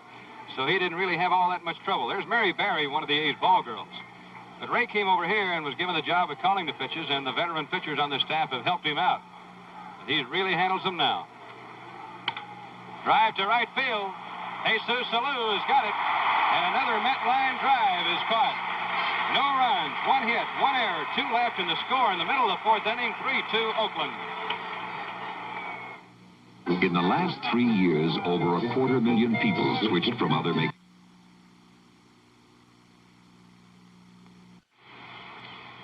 We're going now into the 6th inning of the Oakland Coliseum.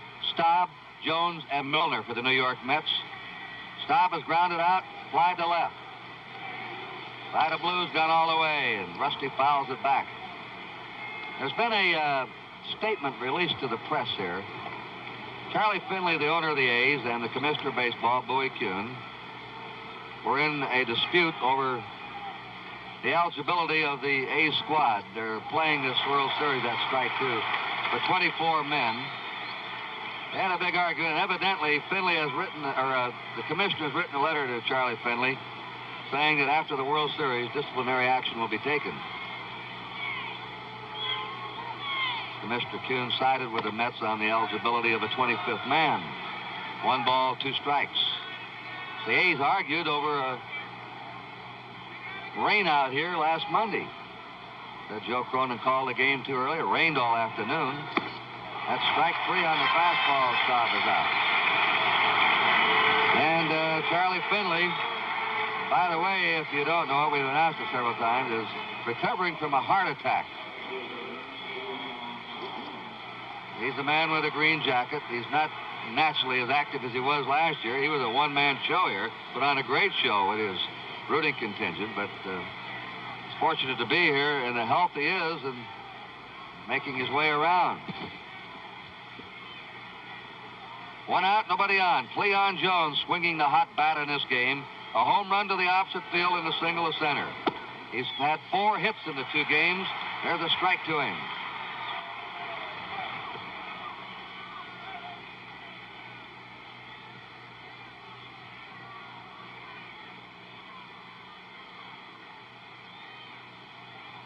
A 1-strike delivery, high and away. Cleon Jones is the only player now with 4 hits in this still young World Series. 1 down, nobody on.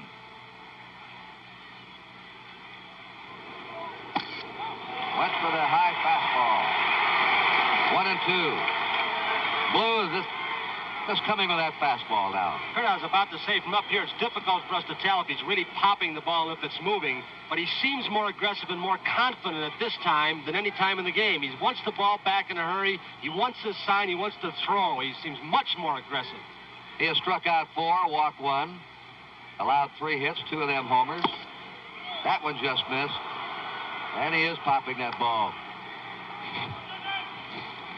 Throwing hard's one thing, but throwing a fastball that moves or does something is another. That's the tough pitch. The 2-2 delivery. That's his curveball that time.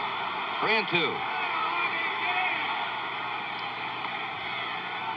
He started him off with a curve, and it was a good one, and Jones took it.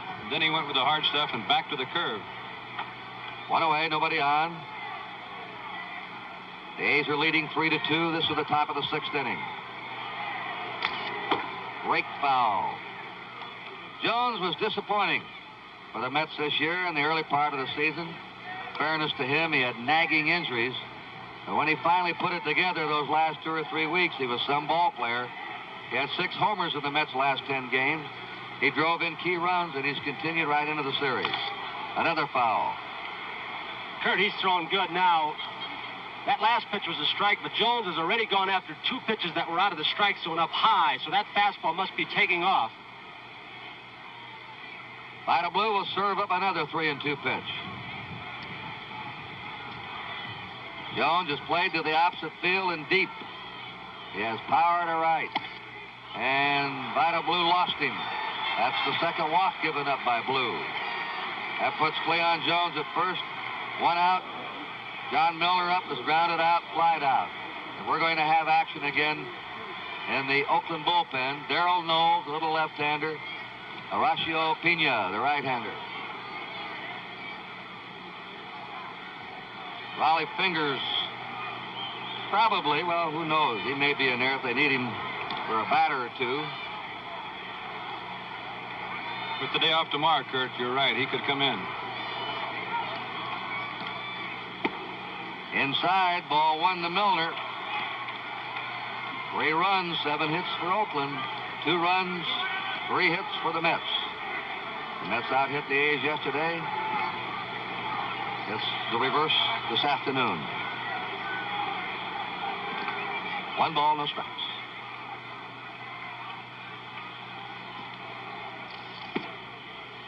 Ball 2. It's interesting to watch. Now, Bando, I just wanted to point something out to you. Where Bando was playing. And here's Wes Stock coming out. And suddenly the A's are disturbed. About a walk to Jones, a 2-0 count to Milner. When a fastball pitcher starts getting behind and has had only one walk, that walk came in the 5th, then you begin to wonder if he's not tiring. Losing just a bit of an edge. Now watch Bando where he's going to play. This is a left-handed batter up, remember, Milner.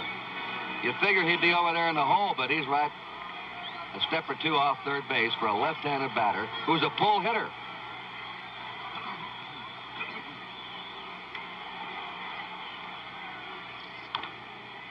Beat foul, the count 2-1. There's quite a hole in the shortstop side of the A's infield because Campaneris is over by a second. That's an odd layout on the left side of that infield. That outfield around toward right. The last pitch might have made it 3-0. We went after a bad one. Over anxious. There's a fly ball into right center. That ball dropping in for a base hit. Coming on to third is Jones. He's in, and the Mets have runners on first and third, one out. As Milner dumps one into right center.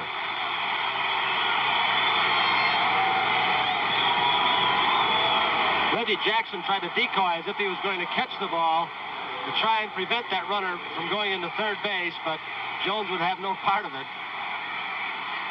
Leon Jones at third. That's his third base coach, Eddie Yost.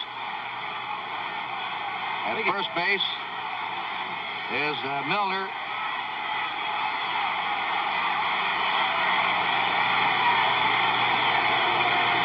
Now the Oakland fans starting to buzz in the stands. Their team is a one-run lead, but the Mets have mounted a threat in the 6th inning. And here is Dick Williams now moving to the mound. You have Pena, the right-hander, Knowles, the left-hander in the Oakland bullpen.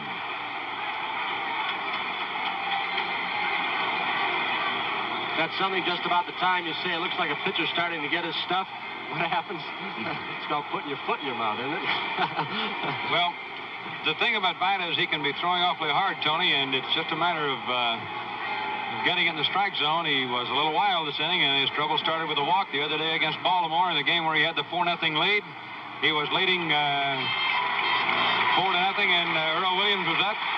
He walked Earl Williams, and next guy gets a hit, and here goes Vida, and in comes Pena. Vida Blue gets a hand as it goes out, and the right-hander, Horacio Pena, comes on. And while we have the change of pitchers here, we'll tell you the score is Oakland 3 and New York 2. Horacio Pena, 28 years old, born, lives in Mexico. 6 wins, 3 losses. His earned run average, impressive, 2.76. What about him, Monty Moore? You watched him all year. He throws a natural sinker off that sidearm delivery, and that is his big pitch. He does have a very big breaking curveball. Here is, in slow motion, his underarm delivery. He'll turn that ball over with real good speed.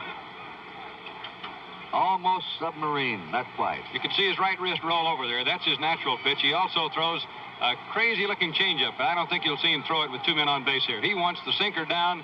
He'd like to get the double play. There's John Odom joining Darrell Knowles out in the Oakland bullpen. All right, this is Pena's first World Series appearance. And he's facing Jerry Grody. The catcher of the Mets has popped up, reached in an error by third baseman Sal Bando. The A's are ahead 3-2. The Mets are threatening now. And he's hit by a pitch ball to load the bases. Grody's hit on the left arm.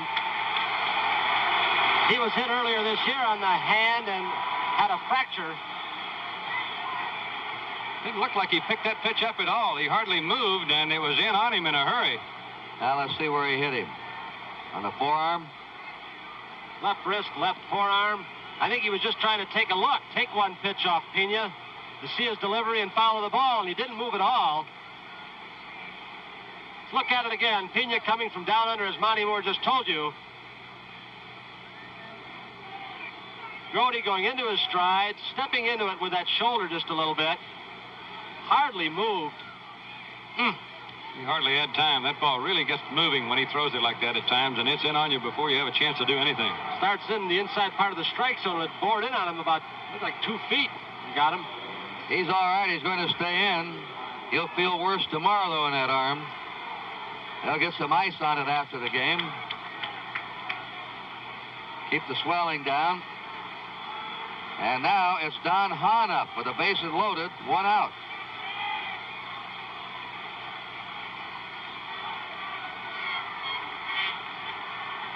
Right now he's showing the home plate umpire, Augie Donatelli, where the ball hit him.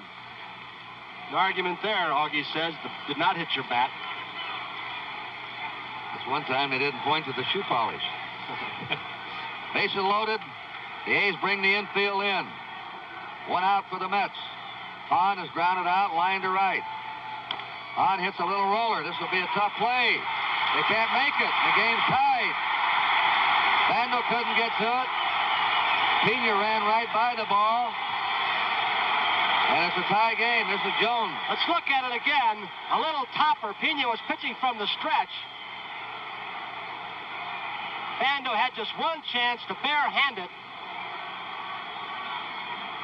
Here it is again. Let's watch Sal. Dick Williams came out right after the completion of this play and said to Sal, did you touch that ball or not?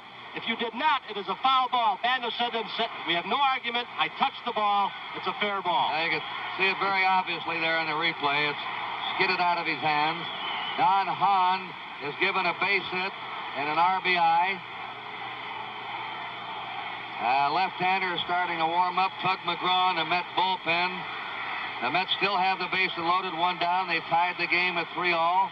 And Bud Harrelson's the batter. He struck out, flied out. And the A's have the infield in once more. The lead runner now is Milner at third. There's a foul back out of play. Brody's at second, and Hahn's at first. So they haven't had the ball by 90 feet and 2 batters against Pena, but they scored. Kind of evens up for all those line drives, Kurt, they've hit in this series, and they say it all evens up. It does. It always has a way of doing it. 3-3 game now in the 6th inning. Mets with a bases loaded, 1 out.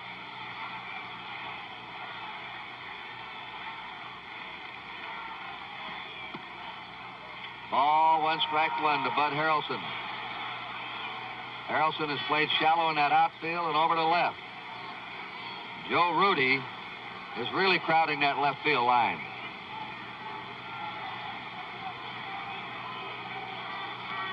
Harry Parker, the Met pitcher, on deck. We'll see what Harrelson does. That probably will dictate Berra's decision. And he's got a base hit in right field. Coming in to score is Milner. Rudy is held at third. And the Mets take the lead for the first time, 4-3. Harrelson spikes the single to right, scoring Milner. Both those runs are charged to Vida Blue. And the Mets still have the bases loaded. And now Harry Parker is being called back. The Mets have their ace warming up, McGraw. Berra wants more runs. So Parker's coming back. And let's see who comes out now. Garrett, he's on deck. He won't be the batter. We're waiting for the pinch hitter. They like Boswell against the right-hander. He has Hodges, left-handed, Cranepool, left-handed, Boswell, but he does not want to waste his best left-handed pinch hitter because he does have a 1-run lead. What might happen if he put up Boswell, they'd bring in Knowles, they'd have to put up a right-hander. Yogi would use his best pinch hitter. Like Cranepool's getting a bat. Right, that's it. All right, Ed Cranepool will come up to bat for Harry Parker. So that leaves the Mets with Hodges and Boswell, left-handed pinch hitters. Dyer, Beecham, Mays, and Martinez is right-handed pinch hitter. Martinez was a switch hitter until August, late August, and he quit and went right-handed. Cranepool, .239 batter this year, with 1 homer, 35 RBIs. See now if Williams makes the move. Yes, he is. As soon as that hitter Cranepool was announced, put officially in the ballgame, Williams is coming out. He's signaling for Knowles. Now we may see who? Willie Mays? Well, we could. They have Beecham. They have Dyer. The wheels are turning, and another break in the action here at Oakland with a score. The New York Mets 4 and the Oakland A's 3. All right, the Mets now have switched. Derek Cranepool, he's out of the game. He was announced as a pinch hitter. He's now being removed. Cranepool was hitting for the pitcher, Parker, and now Jim Beecham is going to bat for Cranepool to get the right-hander in. The bases are loaded, 1 out. The Mets have scored 2 runs, and they have the lead. Now watch for some kind of trickery here on a pickoff somewhere. There's a foul ball back. The A's like to pull trick plays. They could put a count on with Tennis sneaking in behind at first base, or the count and Knowles whirling and trying to pick off at second. Maybe they won't do it, but you have to be alert. The Mets have 2 different coaches have worn Hahn at second base. They've had a scout following the A's, D. Fondy, for about a month and a half, and he's seen it. Knowles came in yesterday. There's a bouncing ball to the box. Threw it away! He threw it away! 1 run is in, and another run scores. He had the double play. He lost his footing. He let the ball go without the proper footing or balance and threw it away. A perfect double play ball to him. Curtis, the excitement of World Series play. Knowles trying to make the play quicker than he had to. He had a sure, easy double play home to first base. His cleats got tangled up. He toppled over and threw it wildly. And the Mets have come up with 4 runs in the 6th inning. Here it is. Look at it again. Hot smash off the bat of Jim beats him right to Knowles. Fosse will get ready for the play at the plate.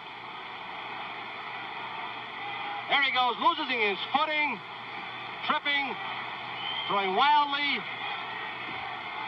And the Mets may just have broken the ball game wide open. What a costly error that was.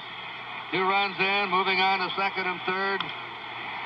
There's a drive down the left field line. That's twisting foul into the A's bullpen. The batter's Wayne Garrett, who likes to hit that first pitch.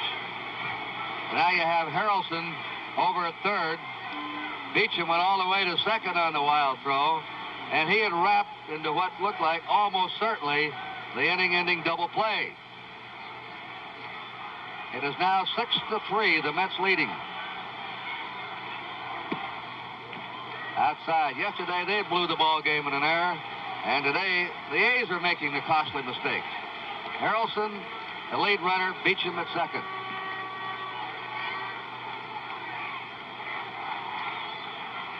Those runs are charged to Pena. 2 of the runs have been charged to Vida Blue.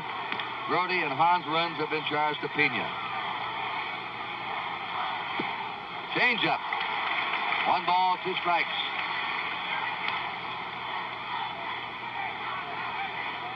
Garrett is the 8th batter up for the Mets.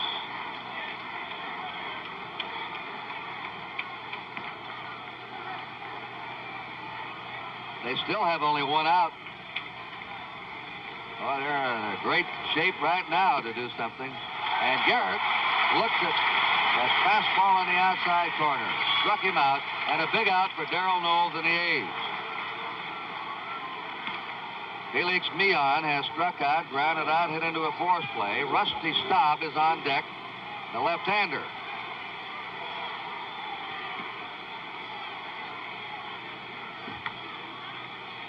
Millan, very difficult man to strike out. Darrell Knowles, 6 wins, 8 losses this year, 9 saves, lives in Blue Springs, Missouri, 31 years old. Tug McGraw is walking in now from the bullpen to the Met dugout. He'll come on to pitch in the last of the 6th inning. Millan takes ball 1. The 9th man up for the Mets in the top of the 6th.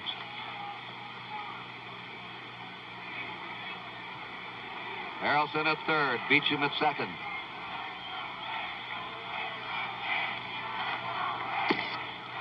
Fastball is away from him. 2-0.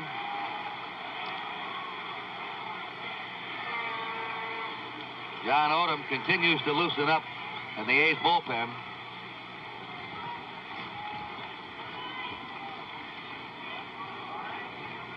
Two balls and no strikes. A check swing for ball 3. 3-0.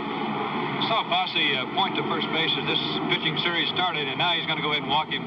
He had told Darrell, I think, use your head now. Don't throw a tough pitch here to him. They're letting Staub come onto the plate. The injured Rusty Staub. The Mets have batted around in the 6th inning. Staub is now the 10th man up. He's grounded out, flied out, and struck out. 4 runs in for New York. They're leading Oakland 6-3. And here's the RBI leader for the season, Rusty Staub. Harrelson's at third. Beecham's at second. Pitch is high for a ball. Meon's at first.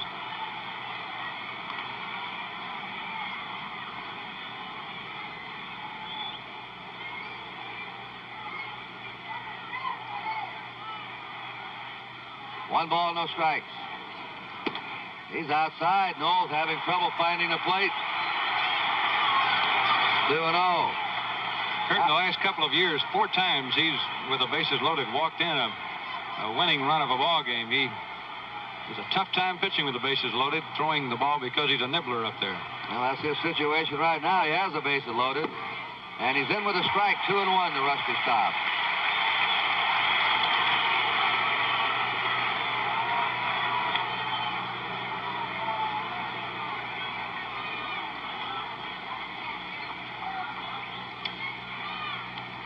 Rusty says, well, it's going to happen. 2 balls, 1 strike. Fouls it back, 2-2 count.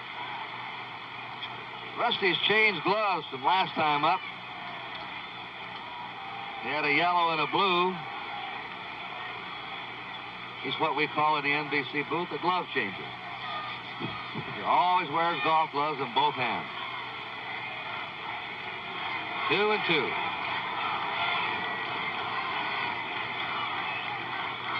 Bases loaded. And he hits a fly ball into right center.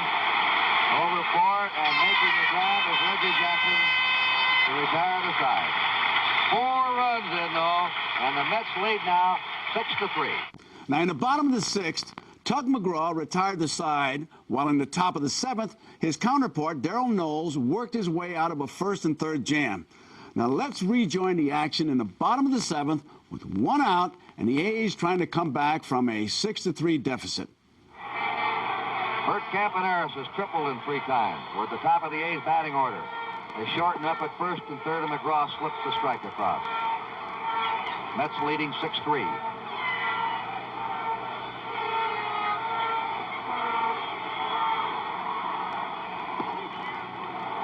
Strike 2, 0-2.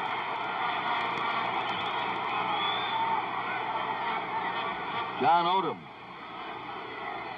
will warm up again in the A's bullpen. Oh, hit out. There goes his helmet. He's hit on the head to the back of the neck. You may see it again on the replay. That's Joe Romo, the A's trainer. It appears that the ball hit the helmet. The helmet had not yet fallen off Bert's head.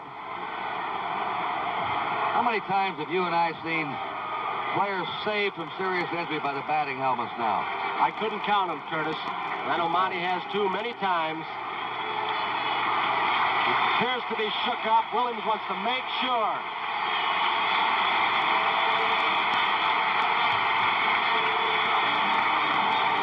No ball, 2-strike count. Bert trying to get his left arm in the way of his head, and Monty, I don't know for sure, but I think that helmet had flipped off his head and caught him a grazing blow on the side.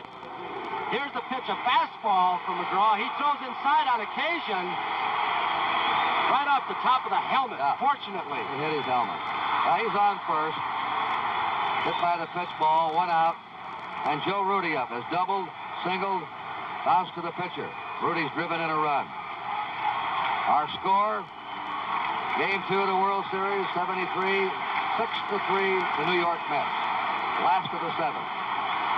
Crowd yelling, go, go, go, but the A's can't afford to be gambling here. 3 runs back. Unless Campaneris thinks he's got a lock at stealing a base. Ball 1 to Joe Rudy. Sal Bando's on deck. So McGraw has 2 rough right-handers he has to face. Curtis, Bert Campaneris is just the type of emotional player as we saw last year in the championship series against Detroit. Even 3 runs down, he's liable to go for second base. 1 ball, no strikes.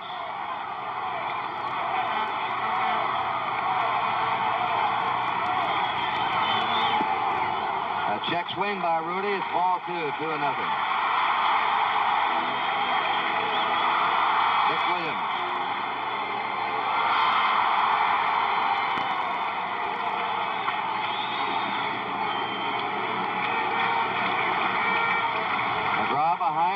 2 balls and no strikes.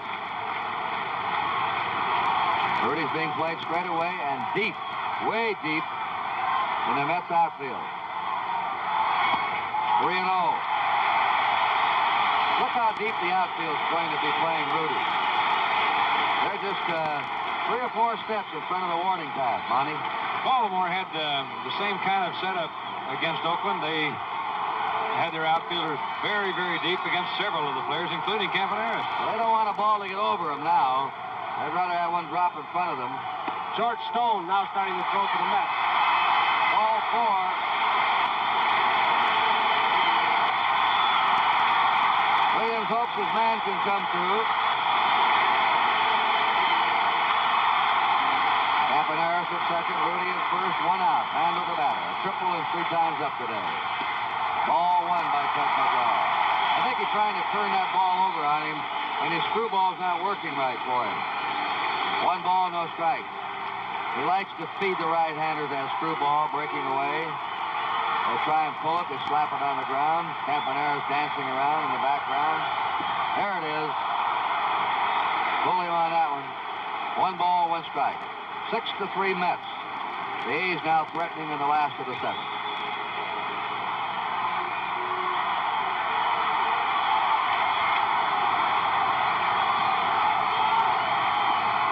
Just missed blowing away again. 2 balls and a strike. He's not giving Bando a fastball. Leon trying to bluff Campaneris back. Bando fouls it back, and our count goes to 2-2.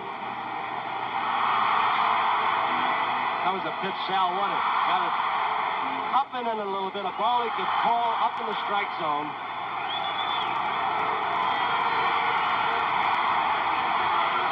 Two balls, 2 strikes. Campaneris going. He steals third. Campaneris stole third.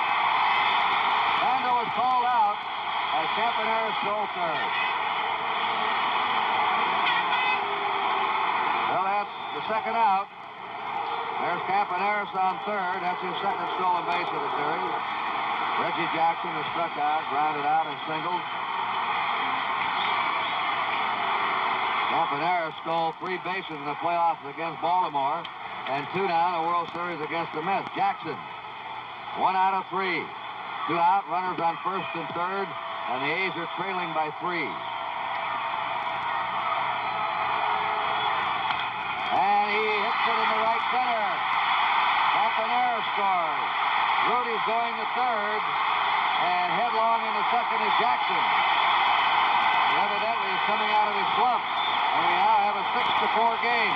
Mets are ahead. With runners at second and third, Gene Tenace struck out to end the inning, but Reggie's double brought the A's within 2. Hey, in the top of the 8th, Blue Moon Odom entered the game and retired the Mets in order. Tug McGraw followed with his own 1-2-3 inning. Now, when we come back, we'll see if the Mets could add to their 6-4 lead in the 9th. Final score, the Minnesota Vikings had a struggle. They edged the 49ers today, 17-13. Minnesota's still undefeated. Mike Andrews has gone to second base. And the Rams are still undefeated. They won their 5th in a row. They beat Dallas 37-31. Rusty Staub in the 9th inning fouls it back, and the San Diego Chargers so far upsetting the Oakland Raiders 10-6 in the 3rd period. We have 3 undefeated teams left in professional football. Rusty Staub, the batter. Ball, 1 strike 1. Staub playing with an injured shoulder. Grounded out, flied out, struck out, flied out. 0 for 4. John Odom pitching in his 2nd inning of relief. Staub has a base hit to center. He's recovering. Leon Jones has been on base 3 times. He homered to right field in the 2nd.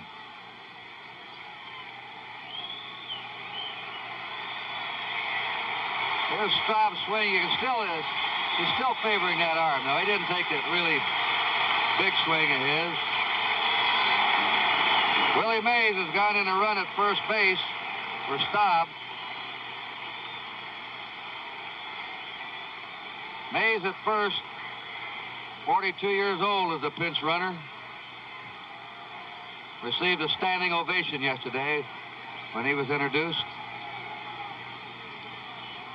Said today he really appreciated it from the Oakland fans, American League fans across the bay.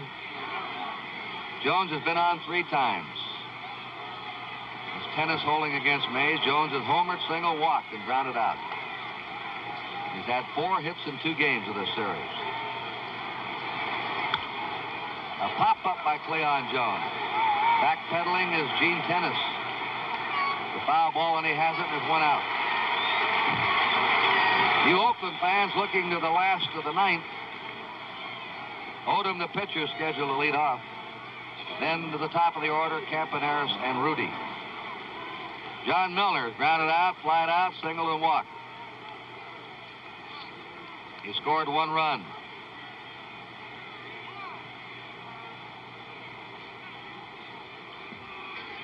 In the 4th quarter now, the Oakland Raiders have a 27-17 lead over San Diego.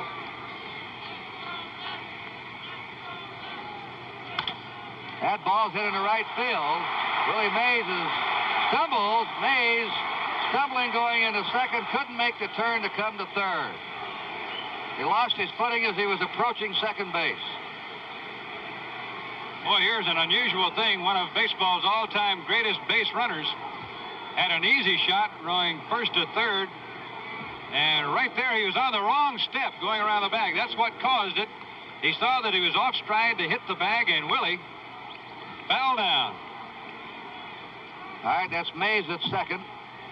Milner at first. We're watching 2 players starting to come out of batting slumps. Reggie Jackson's had 2 hits today, and Milner now is starting to hit the ball again. He didn't hit much in the latter part of September of the playoffs. A strike to Jerry Grody. He's been on base 3 times. That's Lindblad warming up in the A's bullpen. In the 9th inning, the Mets are leading 6-4. They have 2 men on and 1 out.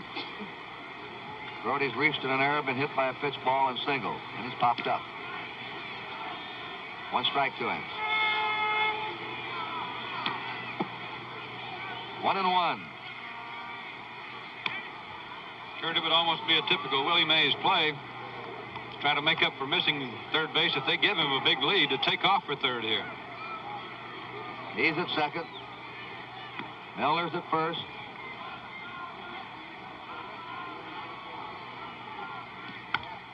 There's a pop foul. That was fair. The infield fly rule would be called. Bando squeezes it for the second out. And Don Hahn, the center fielder, will be up. The Mets will have a new right fielder in the last of the 9th inning. Mays could go to center with Hahn moving to right. Final, Oakland Raiders 27, San Diego 17.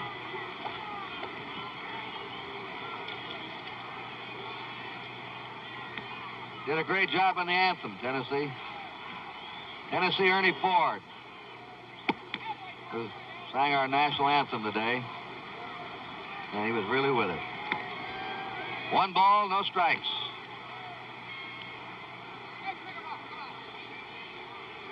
Mays at second, Milner at first, 2 down. 6-4. New York Mets in the 9th inning. There's a bounding ball out to Campaneris. He makes the play to first to retire the side. No runs, 2 hits, no errors, 2 left. Last of the 9th coming up, 6-4 New York. That defensive change for the Mets sends Willie Mays to right field in place of Rusty Staub. Willie Mays is 22nd and last year of the National League. Started yesterday's game, now winds up in the last of the 9th inning today in right field. Now, wait a minute, they moved Willie to center field. I was wondering about that. Hahn went to center. I thought Mays would play center, and he went over to right field. Now they switched him. I don't know whether Yogi sent him out that way or changed his mind. So Mays goes to center, and Hahn over to right. And Darren Johnson is batting for John Odom in the last of the ninth inning. The Oakland A's are 2 runs behind. They have Bert Campaneris on deck and then Joe Rudy. And Dick Williams now comes out to talk to the home plate umpire, Augie Donatelli. Darren Johnson went into a bad slump the last month of the year. He's got a floating bone chip in his hand. He didn't have any extra base hits since late August. He wound up the year batting .246, 19 homers, 81 RBIs. But after the A's secured him and made him their designated hitter, he gave him a big boost. One of the biggest boosts of the season. They're talking about the lights. The lights are on here at the Oakland Coliseum right now, Kurt, even though the sunshine is out very brightly. But the first day that Darren Johnson joined the A's, he knocked in 4 runs, and he took off from there. And he had a lot of the big kind of hits that the pros really get. With 2 out and the A's behind by a run or 2, he would get a lot of them. Darren Johnson pinch hitting, and the A's now have only one right-handed pinch hitter left. That's Alan Lewis. They have 2 left-handers in the dugout, Davalillo and Burt. But after Johnson, they're going to the top of their order. Umpires are asking him to turn the lights off here at the Coliseum. It's unusual that the manager complained about it being too bright. So the lights go off. And now the pitcher, McGraw's working out of the sunshine into the shadows of the batter, which is disconcerting for a hitter. A strike for the fastball. Tug McGraw working on his 4th inning. He's allowed 1 run in 3 innings of relief today. There's a smash in the left center. Willie Mays over, and it gets by him. He lost his footing again. Darren Johnson's in the second. Willie Mays stumbling again as he did on the bases. He can't seem to get his coordination together today with his feet.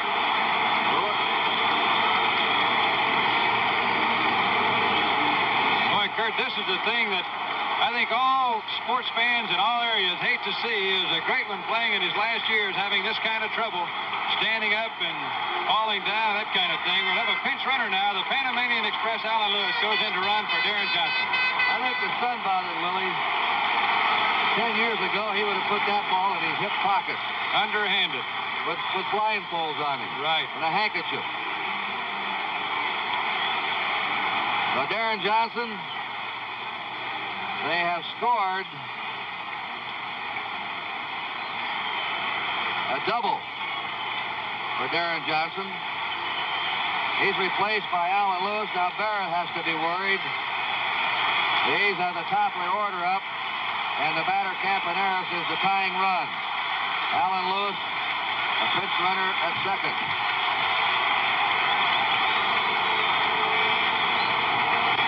Campaneris looks at ball 1. They're not looking for any bunt, but they're looking for Campy to slap the ball, and they're playing tight at first and third. Ball 2. 2-0 to Campaneris. Boy, this is the man the Mets really want to keep off the bases, and as he guards the third base foul line, they can't allow any kind of an extra base hit here. Miller's playing the same way over at first. Campaneris has tripled today in 3 times. Strike to Campaneris, 2-1. George Stone, a left-hander. Charlie Finley and American League President Joe Cronin chatting. Dick Williams. Strike 2. McGraw comes right in with it. 2-2 to Bert Campaneris. Alan Lewis is out at second base with nobody out in the last of the 9th inning. Tug McGraw. 2-2 delivery. Low to him, ball 3, 3-2. He had him fooled there, Kurt. That was a screwball. If that's over the plate, Campaneris was through. 3-2. Joe Rudy will be up next.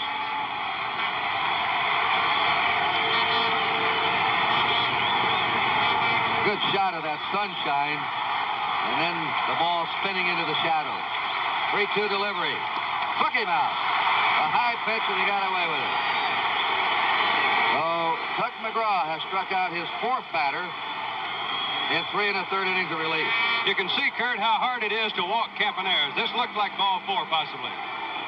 Well, it might not have been all that high either. You can't tell from this angle, but from up here looking down at it, it looked as if he might have swung at ball 4. With 2 strikes, he didn't want to take any chances on what would happen.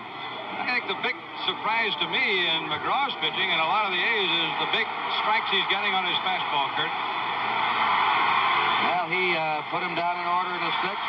He had troubles in the 7th. He hit a batter, walked the man, had a double, and he came right back in the 8th to retire the side. Darren Johnson led off the 9th with a double, but he struck out Campaneris, and Joe Rudy's up. Rudy's double and single in 3 official trips. Ball 1 and walk. Joe Rudy's been on base 3 times. 6-4, the New York Mets are 2 outs away from evening up the World Series. Sending it back to New York Tuesday night at Shea Stadium. 1 ball, no strikes.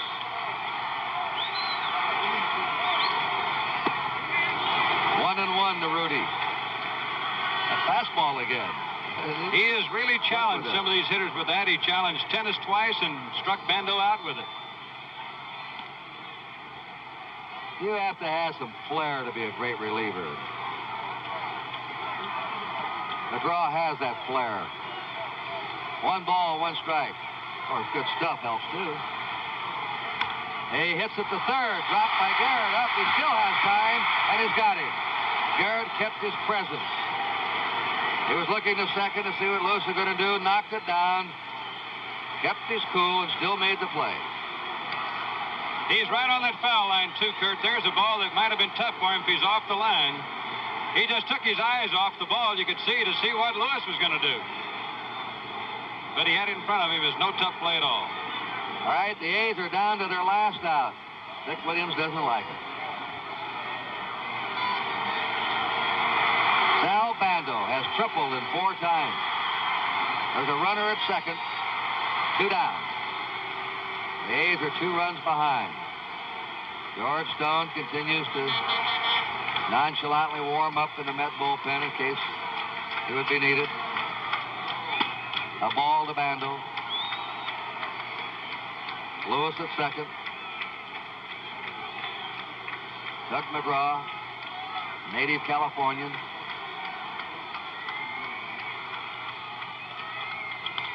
Foul ball, 1 and 1.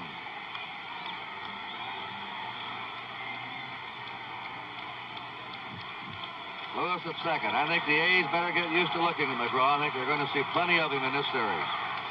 And Yogi just kept throwing those left-handers out there. Parker worked only 1 inning today. There's his screwball. I mean, he's really got these A's tied up with that pitch. He's missed with some of them. Tom Seaver, John Matlack, alongside of Berra, starting to get a happy look on their faces. The 1-2 pitch. 2 and 2 to Bando.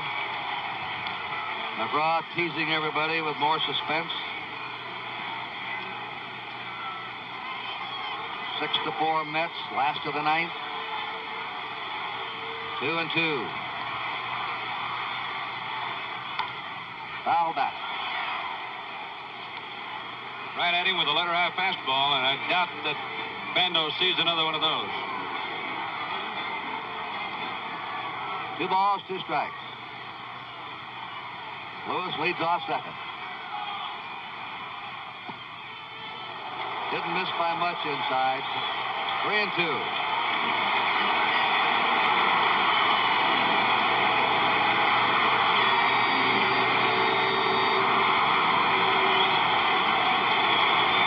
Pitch. All 4, and the A's have the tying runs on. The batter is Reggie Jackson. Across the Smith. All right, now Jackson, after striking out and grounding out, singled to right in the 5th and doubled to right in the 7th. He doubled off McGraw. And they're waving. Let's see who they're trying to bring in. They're waving the right fielder on. They're trying to move Willie Mays over a little bit, maybe. Yeah, Willie was playing him straight up. They're trying to move Mays over in center field into right center. Reggie Jackson up. The tying runs on for the A's. 2 down, last of the 9th inning. Breaking delivery over for a strike. Charlie Finley.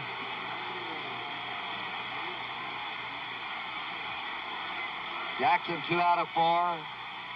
Hitless yesterday. And remember, he has real power. 32 homers this year. We haven't seen that power in the playoffs of the World Series yet. 1 strike. He hits a ground ball into right field. Lewis is scoring. Over to third is Vandal. And it's now 6-5 to York.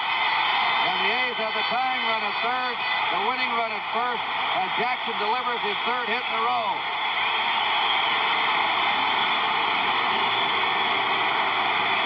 Well, that's a look at the crowd that has gotten used to seeing the A's play tight ball games. And now Gene Tennis, the hero of last year for the A's in the World Series, is going to come up for another shot at it. McGraw struck him out in the 7th inning, and he did it by starting him off with 2 fastballs. Then he threw 2 screwballs, missing with 1, getting the other one over. Now, if you're Gene Tennis, what are you going to be guessing here? Well, I know Tennis was the hero of the series last year. This year, the Mets have checked him. He's walked twice, hit into a double play, and struck out today. And he hits it into left field. The A's have tied the game. The A's tie it up and have a chance to win it now. Tennis drilled a hard line drive. And look at those banners going behind the A's dugout. And the crowd honestly roaring here in the Oakland Coliseum.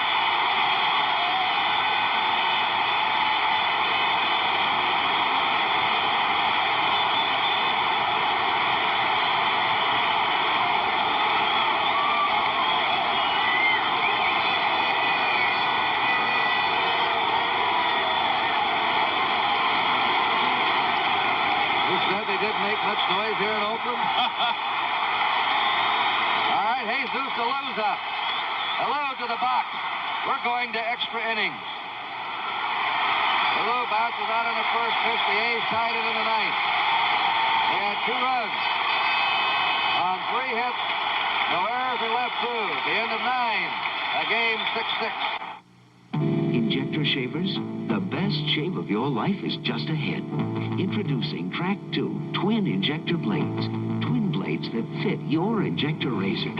Now you can get twin blade closeness and safety. As the first edge shaves, it lifts the whiskers so the second edge can shave it again. With closeness and safety never possible from injector shaving until Track 2 Twin Injector Blades. New from Gillette. For the best injector shave of your life. Nobody wants to look at underarm stains, but they're a real problem. You use an antiperspirant, you still get stains. Stains that won't wash up. Well, now there's a new antiperspirant. The first anti-stain antiperspirant by Right Guard. A new powder so effective, it helps stop wetness and stains. See for yourself. New Right Guard Powder Dry Antiperspirant. It's the first anti-stain antiperspirant by Right Guard. Raleigh Fingers. The roar for Reggie Jackson out in center.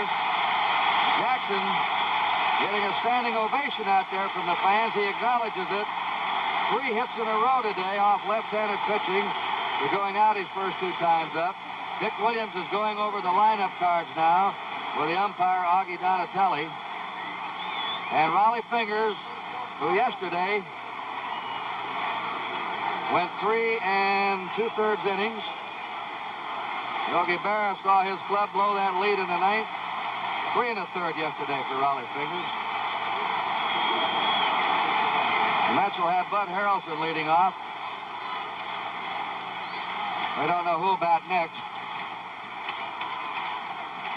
Harrelson's played shallow. Fingers, 6 games. He appeared in last World Series. The second one today.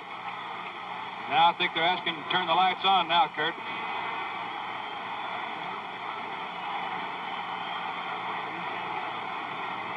Lights are on.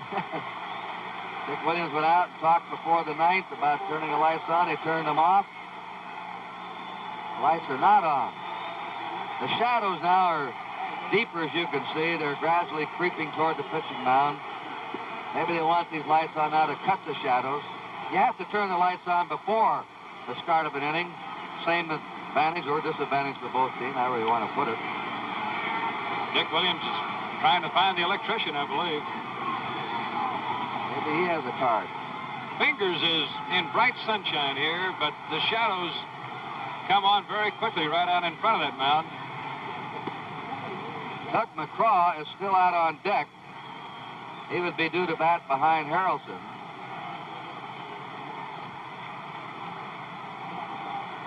John Odom did a good job in relief for the A's with his club behind. He came in and pitched the 8th and 9th innings and shut out the Mets.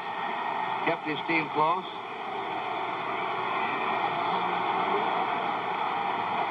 And game 2 of the World Series is tied 6-6. We're going to the 10th inning. The A's were trailing 6-3 today. They got a run in the 7th and 2 in the 9th.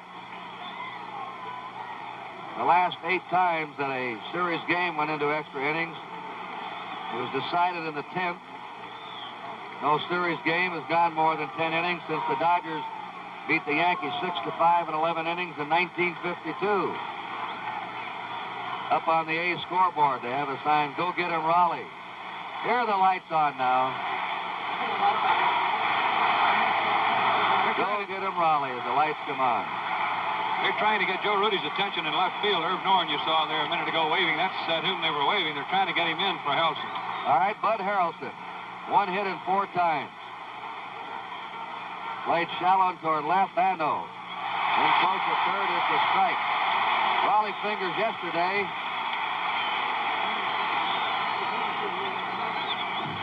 3 in the 3rd innings. He allowed 3 hits, no runs. He walked 1. He struck out 3. He was a bit wild the first 2 innings of relief. The 1-strike pitch. Blowing away to Bud Harrelson. And now the sign goes out to the Met bullpen again, Monty. It's George Stone. Number 40, George Stone. This will be about the 3rd time he's warmed up. Strike 2. Now the A's fans are on fire. They've seen their team come back with a dramatic rally in the last of the 9th. They smell blood. We've seen it so many times here this year, Kurt. It's just been incredible how many times they'll be behind in the 9th and go out and tie it up or win it. The 1-2 pitch to Harrelson. He crowds him for a 2-2 count. I think that's the big advantage you have at a home crowd, Kurt, and they tell us the Shea Stadium has got to be that way, and that's why the Mets felt they were favored when they went back for the final 3 against Cincinnati at home. As nobody will ever argue, you'd rather have that last time at bat. 2 balls, 2 strikes. 5 pitchers today have been used by the Oakland A's.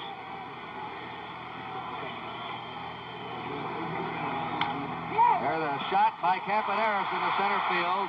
But Harrelson's on to start the 10th. Just to the left of Campy. Now McGraw is coming out. And everybody in the park's looking for him to bunt.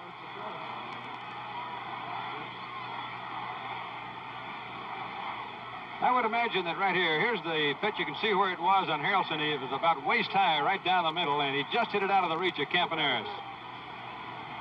With Dick Green in the lineup, the A's might have their second baseman charging here, but Mike Andrews hasn't played that much at second base for Oakland, so I would imagine that Bando and Tennis would be the men charging the plate here, and Andrews would go to cover first. Andrews is the 3rd second baseman used by the A's today. Doug McGraw. Bando will be ready to come in on him. He's already creeping in. Goes Tennis. It's pushed to the box. Fingers throws to second. Safe. Back to first. Out. Well, Harrelson safe at second. And the Mets now have the go-ahead run at second base. Fingers gambled. And he was late at second base. Here comes Bando in, but they bunt the ball away from Bando. Fingers picked it up, made a good throw. Just out of our picture where Campaneris' foot was on that angle, but you can see that his relay to first did nail the runner there for 1 out. 1 out. Top of the order up now. Wayne Garrett. Let's take a look at this runner going into second on that last play. This is Bud Harrelson. And he beats the throw. He's safe. Ball 1 to Wayne Garrett. Garrett hit a home run in the third. That's been his lone hit today. He has struck out 3 times a walk. 1 out of 4. Game tied 6-6 in the top of the 10th. Bud Harrelson at second, 1 down.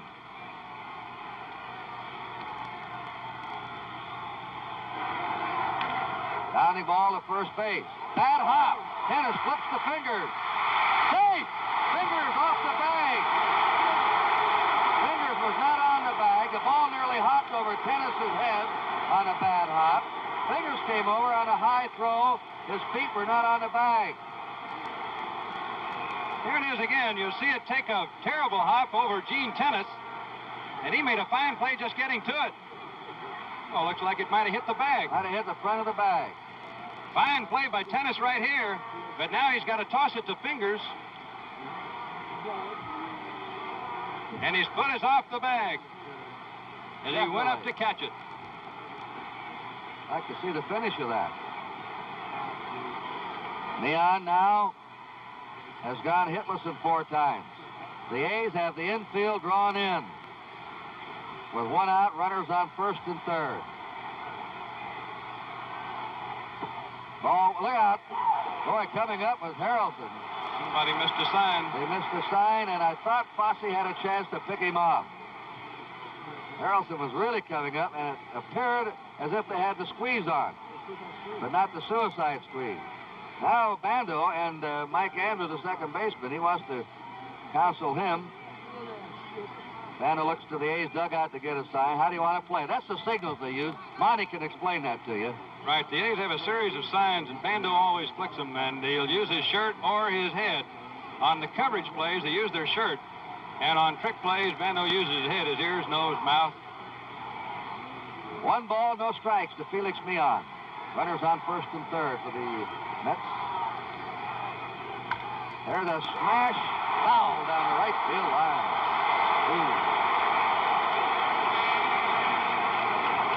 Wayne Garrett going back to first, and Bud Harrelson to third. Oh, this Harrelson's a fine little ball player. Does a lot of things to beat you, to keep innings alive, and to cut off the big offense with his fine defensive plays. 1 ball, 1 strike. Raleigh Fingers pitching to Felix Meon. Willie Mays is on deck.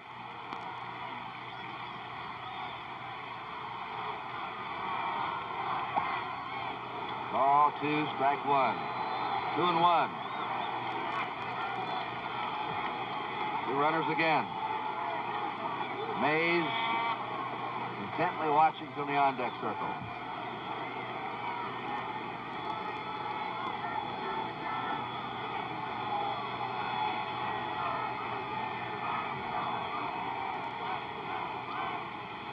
This is a 2-1 pitch coming up. It's a high fly in the left field. Not too deep. Rudy's there. Tagging is Harrelson. Will he gamble? He's coming. Here's the throw. And he is out at home plate. He's out. Willie Mays. Yogi Berra arguing. The Mets have gone wild on the double play. Joe Rudy throws out Bud Harrelson. Mays arguing.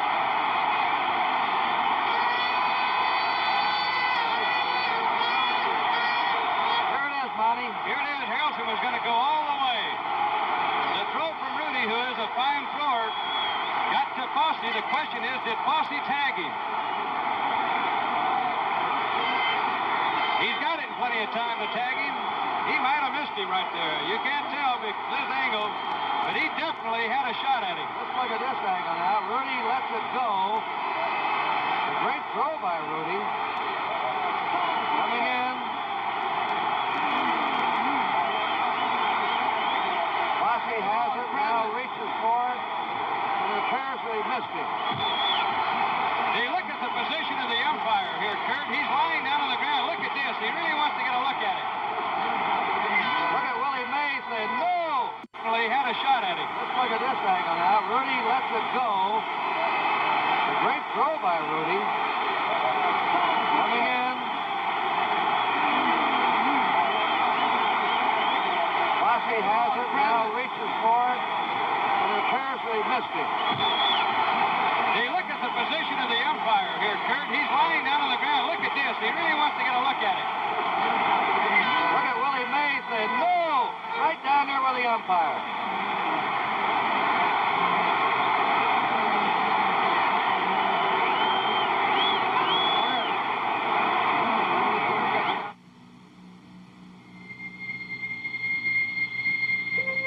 Beauty.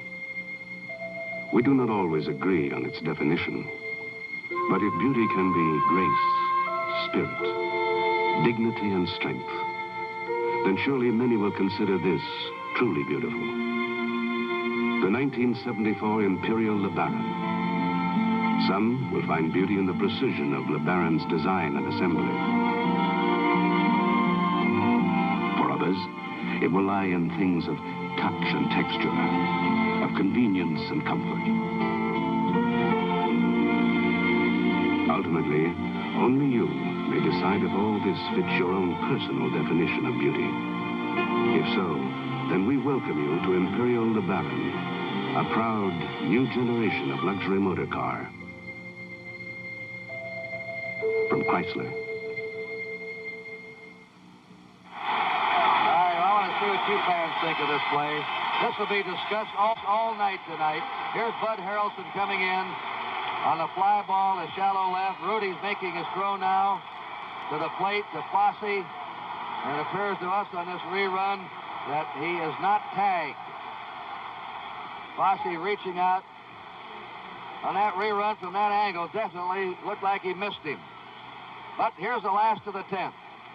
Ray Fosse's up, and the first pitch is strike. Well, we showed you that rerun. They'll be rerunning that 100 times tonight around America. News shows on NBC. Strike. 1 ball, 1 to Fosse, who's hitless in 3 times. So that was a double play. And the game is tied 6-6 in the last of the 10th. The screwball by Tug McGraw has Fosse fooled. McGraw has pitched 4 innings of relief. Allowed 4 hits, 2 runs, walked 2. He has struck out 3. He pitched 2 innings yesterday. He's actually given 3 runs up today. Tantalizing pitch again, a 2-2 count. Mike Andrews is on deck. And then the pitcher, Raleigh Fingers. That's Andrews. Struck him out on a fastball. McGraw, you know, he gives you this, gives you that. He didn't suddenly pop that fastball in. 1 out in the last of the 10th inning for the Oakland A's. The late tuners in, they were trailing 6-3. They scored a run in the 7th. Reggie Jackson's double in the 9th. They had 2 down, Bando walk, Jackson single. After Johnson had led off with a double. Ball that Willie Mays lost somewhat in the sun. Foul back. Jackson knocked in a run. Then Gene Tennis singled to left on the first pitch to drive in the tying run. So the A's rallied to keep it going. Kurt, Mike Andrews was on Dick Williams' 1967 Boston Red Sox Miracle Championship team in the American League. The strike. He did a good job that year for the Red Sox, especially with the bat. A manager never forgets a player that does a good job. You know, he has confidence in him, Monty. That's right, and as soon as he became available from Chicago, Dick Williams told Charlie Finley, I'd like to have him. He'll be able to help us. 2-strike pitch to Mike Andrews. A ball, 1-2. This game is tied 6-6, last of the 10th inning. It's been packed with just about everything you'd want. Home runs, some bad plays, some great plays. The most discussed play, though, will be the tag at the plate that they have called a double play. Kurt, I think that shot that we had of Willie Mays down on his knees pleading with Donatelli was as dramatic a shot as I've ever seen on television. He wasn't pleading, I don't think. Not exactly. 2-2. I think he was saying some other things. A 2-2 delivery. All 3 in the dirt to Mike Andrews. 3-2. Raleigh Fingers will be up next. There's no action in the A's bullpen. And there's Fingers. 2 baseballs premier relievers are going at it now, Fingers and McGraw. The 3-2 pitch. Strike 3, he's out. McGraw's had an odd pattern today. He puts him down in order one inning, and he struggled the next inning. Came back in the 8th after giving up a run, facing 6 batters in the 7th. He put him down in order in the 8th. Then he gave up 2 runs in the 9th. Now he's retired the first 2 batters in the 10th. Raleigh Fingers. With 2 down, nobody on. 6-6 tie. Ball 1 to Fingers. Campaneris on deck.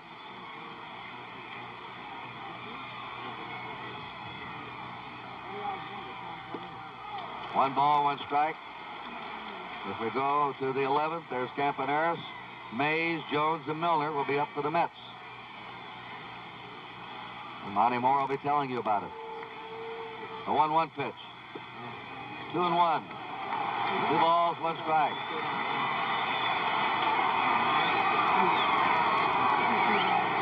50,000 fans today, and a beautiful sunshiny day. Watch a high fly. Mays out in center field. Willie's coming on. And he has it. I think he lost the ball in the sun at first. He's out. 1, 2, 3, they go down. We're going to the 11th inning with a score 6-6. Dry luck. Doug Higgins, wet head. Hey, Doug... wait a minute. I'm not a wet head by choice. My hair is just naturally oily. Looks wet even when it isn't. No problem, Doug. For you, Gillette has a brand new kind of aerosol hair control. The Dry Look for oily hair. It's specially formulated to absorb excess oils, to leave oily hair looking clean, natural, and dry. Adjustable valve sprays as light as you like. Doug Higgins, the Dry Look for oily hair. You are about to get a bird's eye view of the difference between a 1-blade shave on your left and a 2-bladed track 2 shave on your right. As both razors shave, the first blade lifts the whisker out from the face. But the track 2 razor has a second blade that can shave the whisker again, closer, before it all snaps back.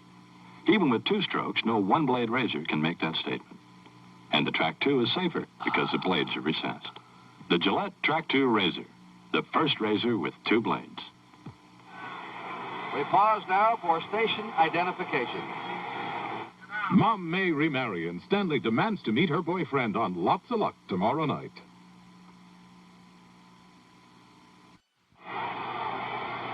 Willie Mays batting in the 11th inning with a count of 1 ball and no strikes.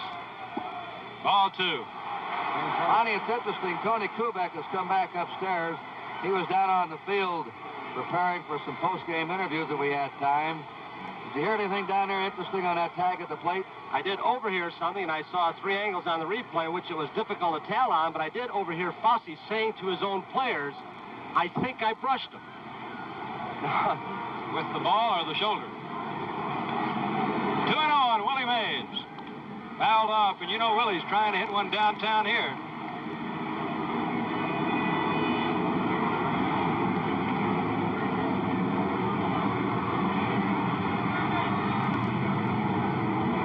Fingers came on in relief in the 10th inning. Misses high, ball 3.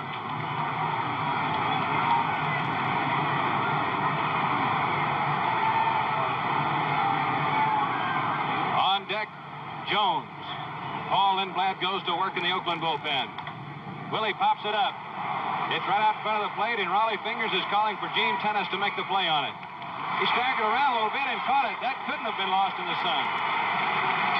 Look at Gino. Look at my heart. Relief he has. I tell you, he's a dandy. Gene, World Series pressure taking place right now. Gino really making sure on it. Here's Cleon Jones. He homered in the 2nd inning, single in the 4th, walked and scored in the 6th, and twice. They've gotten him since then on a ground out and a pop-up. Paul Lindblad sits down again. He's the only man left in the Oakland bullpen who is a reliever. Sidearm slider, ball 1. Fingers hasn't thrown many breaking balls since coming on here.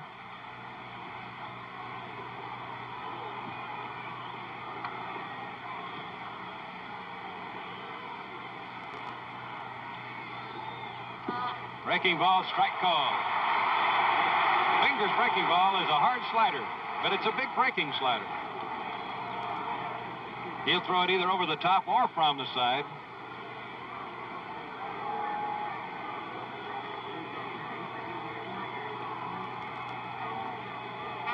There it is. And he had Jones out front.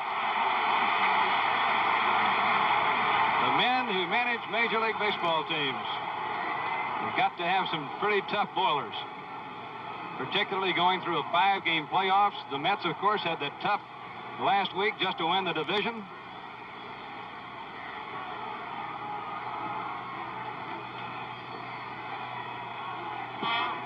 Taking a shot at the outside corner with a fastball. Raleigh missed it. There's Dick Williams. Twice has been manager of the year in the American League. Once with Boston and once with the Oakland A's.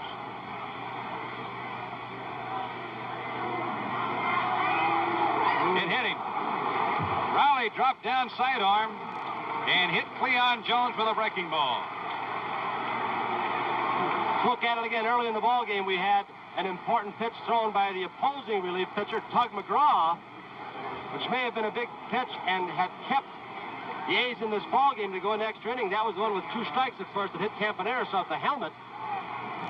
A big run scored in that play. 1 out, 11th inning. Here's John Milner, who led the Mets in home runs this year.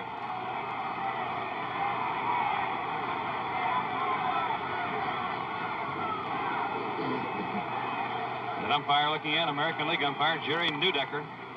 Notice the difference in the uniforms of these umpires. American League umpires in maroon jackets, the National Leaguers in dark blue. Fouled off, and he really got a good pitch to hit right then.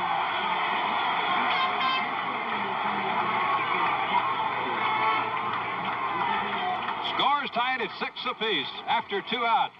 In the 9th inning, Sal Bando worked McGraw for a walk. Reggie Jackson followed with a single. Gene Tennis followed with another, and that tied the game. Fingers missing, and it's 1 ball, 1 strike. You can just see him once in a while rear back and really try to get something extra on that fastball.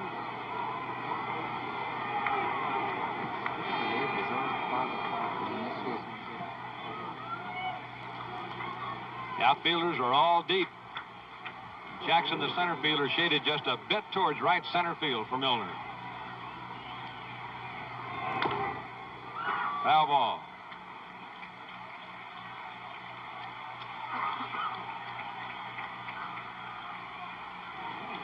I don't know what the longest streak that McGraw has worked this year, but he worked a couple of innings yesterday. He's gone 5 today. Fingers was in yesterday's game for 3 innings. Both bullpens, especially McGraw and Fingers, going to relish that off day tomorrow, give them some rest for Tuesday.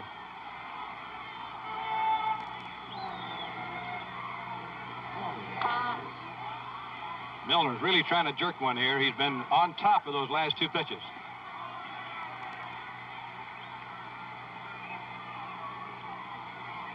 From behind first base, you see Gene Tennis holding the inside corner against Cleon Jones.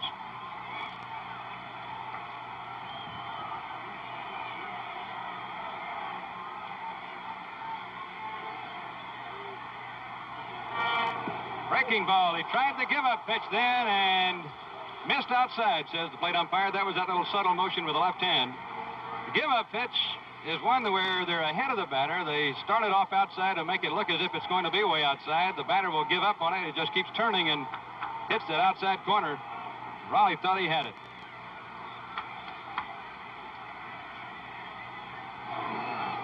Struck him out with a breaking ball. Raleigh Fingers' first strikeout, and Sal Bando goes in to talk.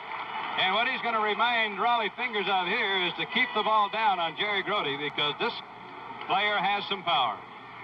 He just missed the foul pole yesterday.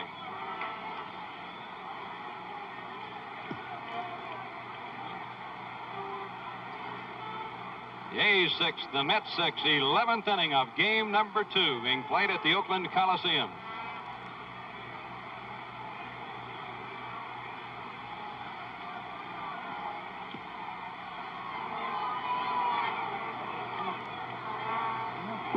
Strike call.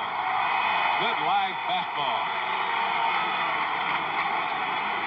Sal Bando, the Oakland A's third baseman, giving up a lot of ground to his left as he stands almost on the foul line at third base. It would take an extra base blow here to score the runner from first, and they're not going to get it to the right of Bando.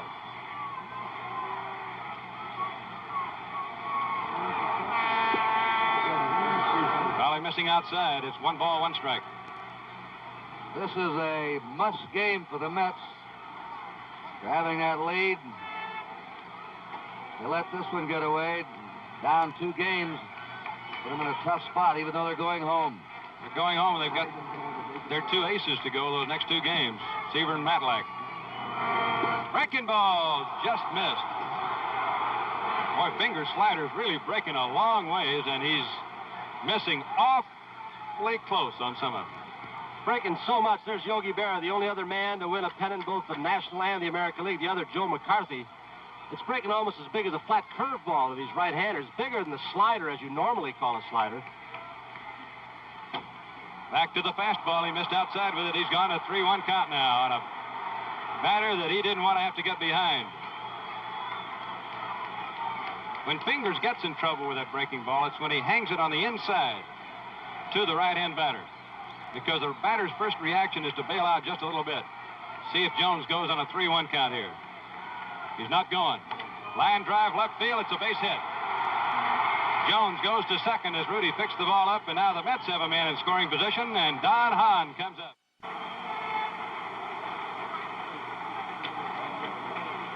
Fingers missed with some awfully close pitches on Grote, and then got to the count where he had to throw one in there, and Grote drove it into left.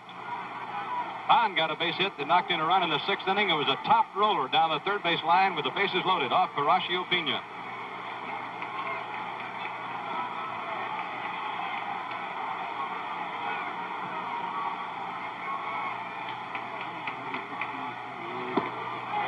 Fingers went at him with hard stuff. The A's have kept away from Hahn mostly in this series.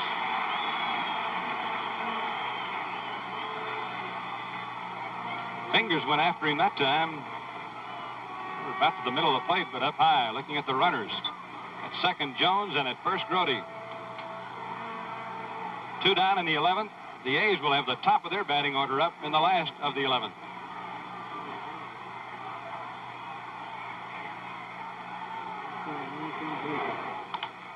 Foul ball over the Met bullpen and into the crowd.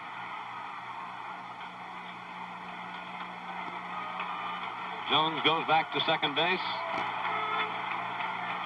Sal Bando in from third a little ways. Fosse's going to talk to Raleigh now.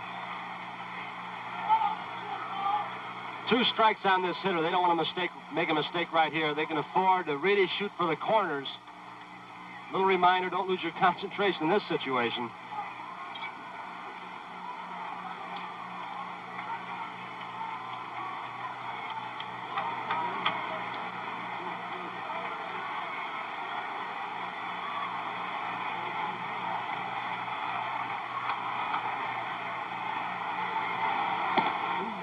Boy, he busted it high. That's as hard as Raleigh's thrown the ball today. 1 ball, 2 strikes. Don Hahn, a .227 hitter who's driven in 21 runs this year for New York. He was tough down the stretch for them.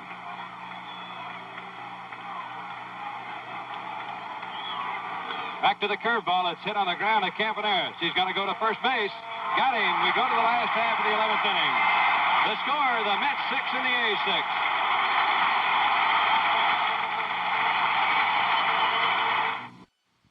6. Don Hahn grounded out to end the top of the 11th inning, and the game was still tied.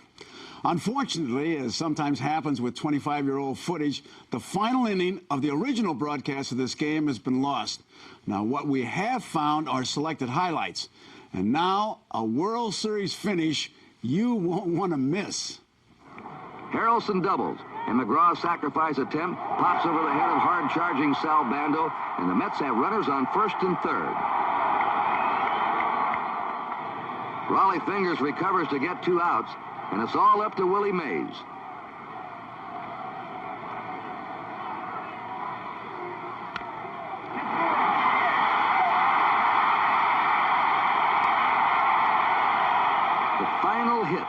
Willie's fabulous career breaks the tie, and the Mets lead 7-6.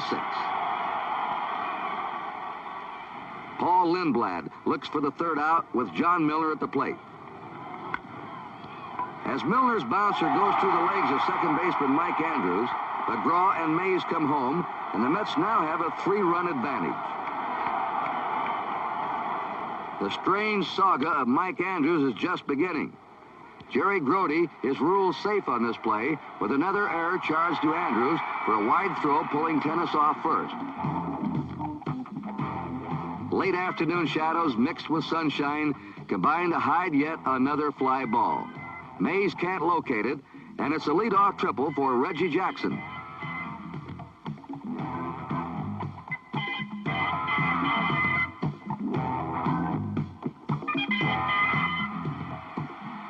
McGraw departs in favor of George Stone.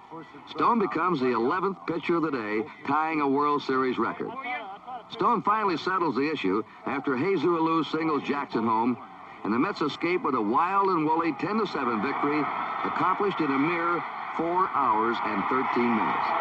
It's a new series marathon mark, and just about the same amount of time it takes to fly cross-country from the Bay Area to the glittering lights of New York City.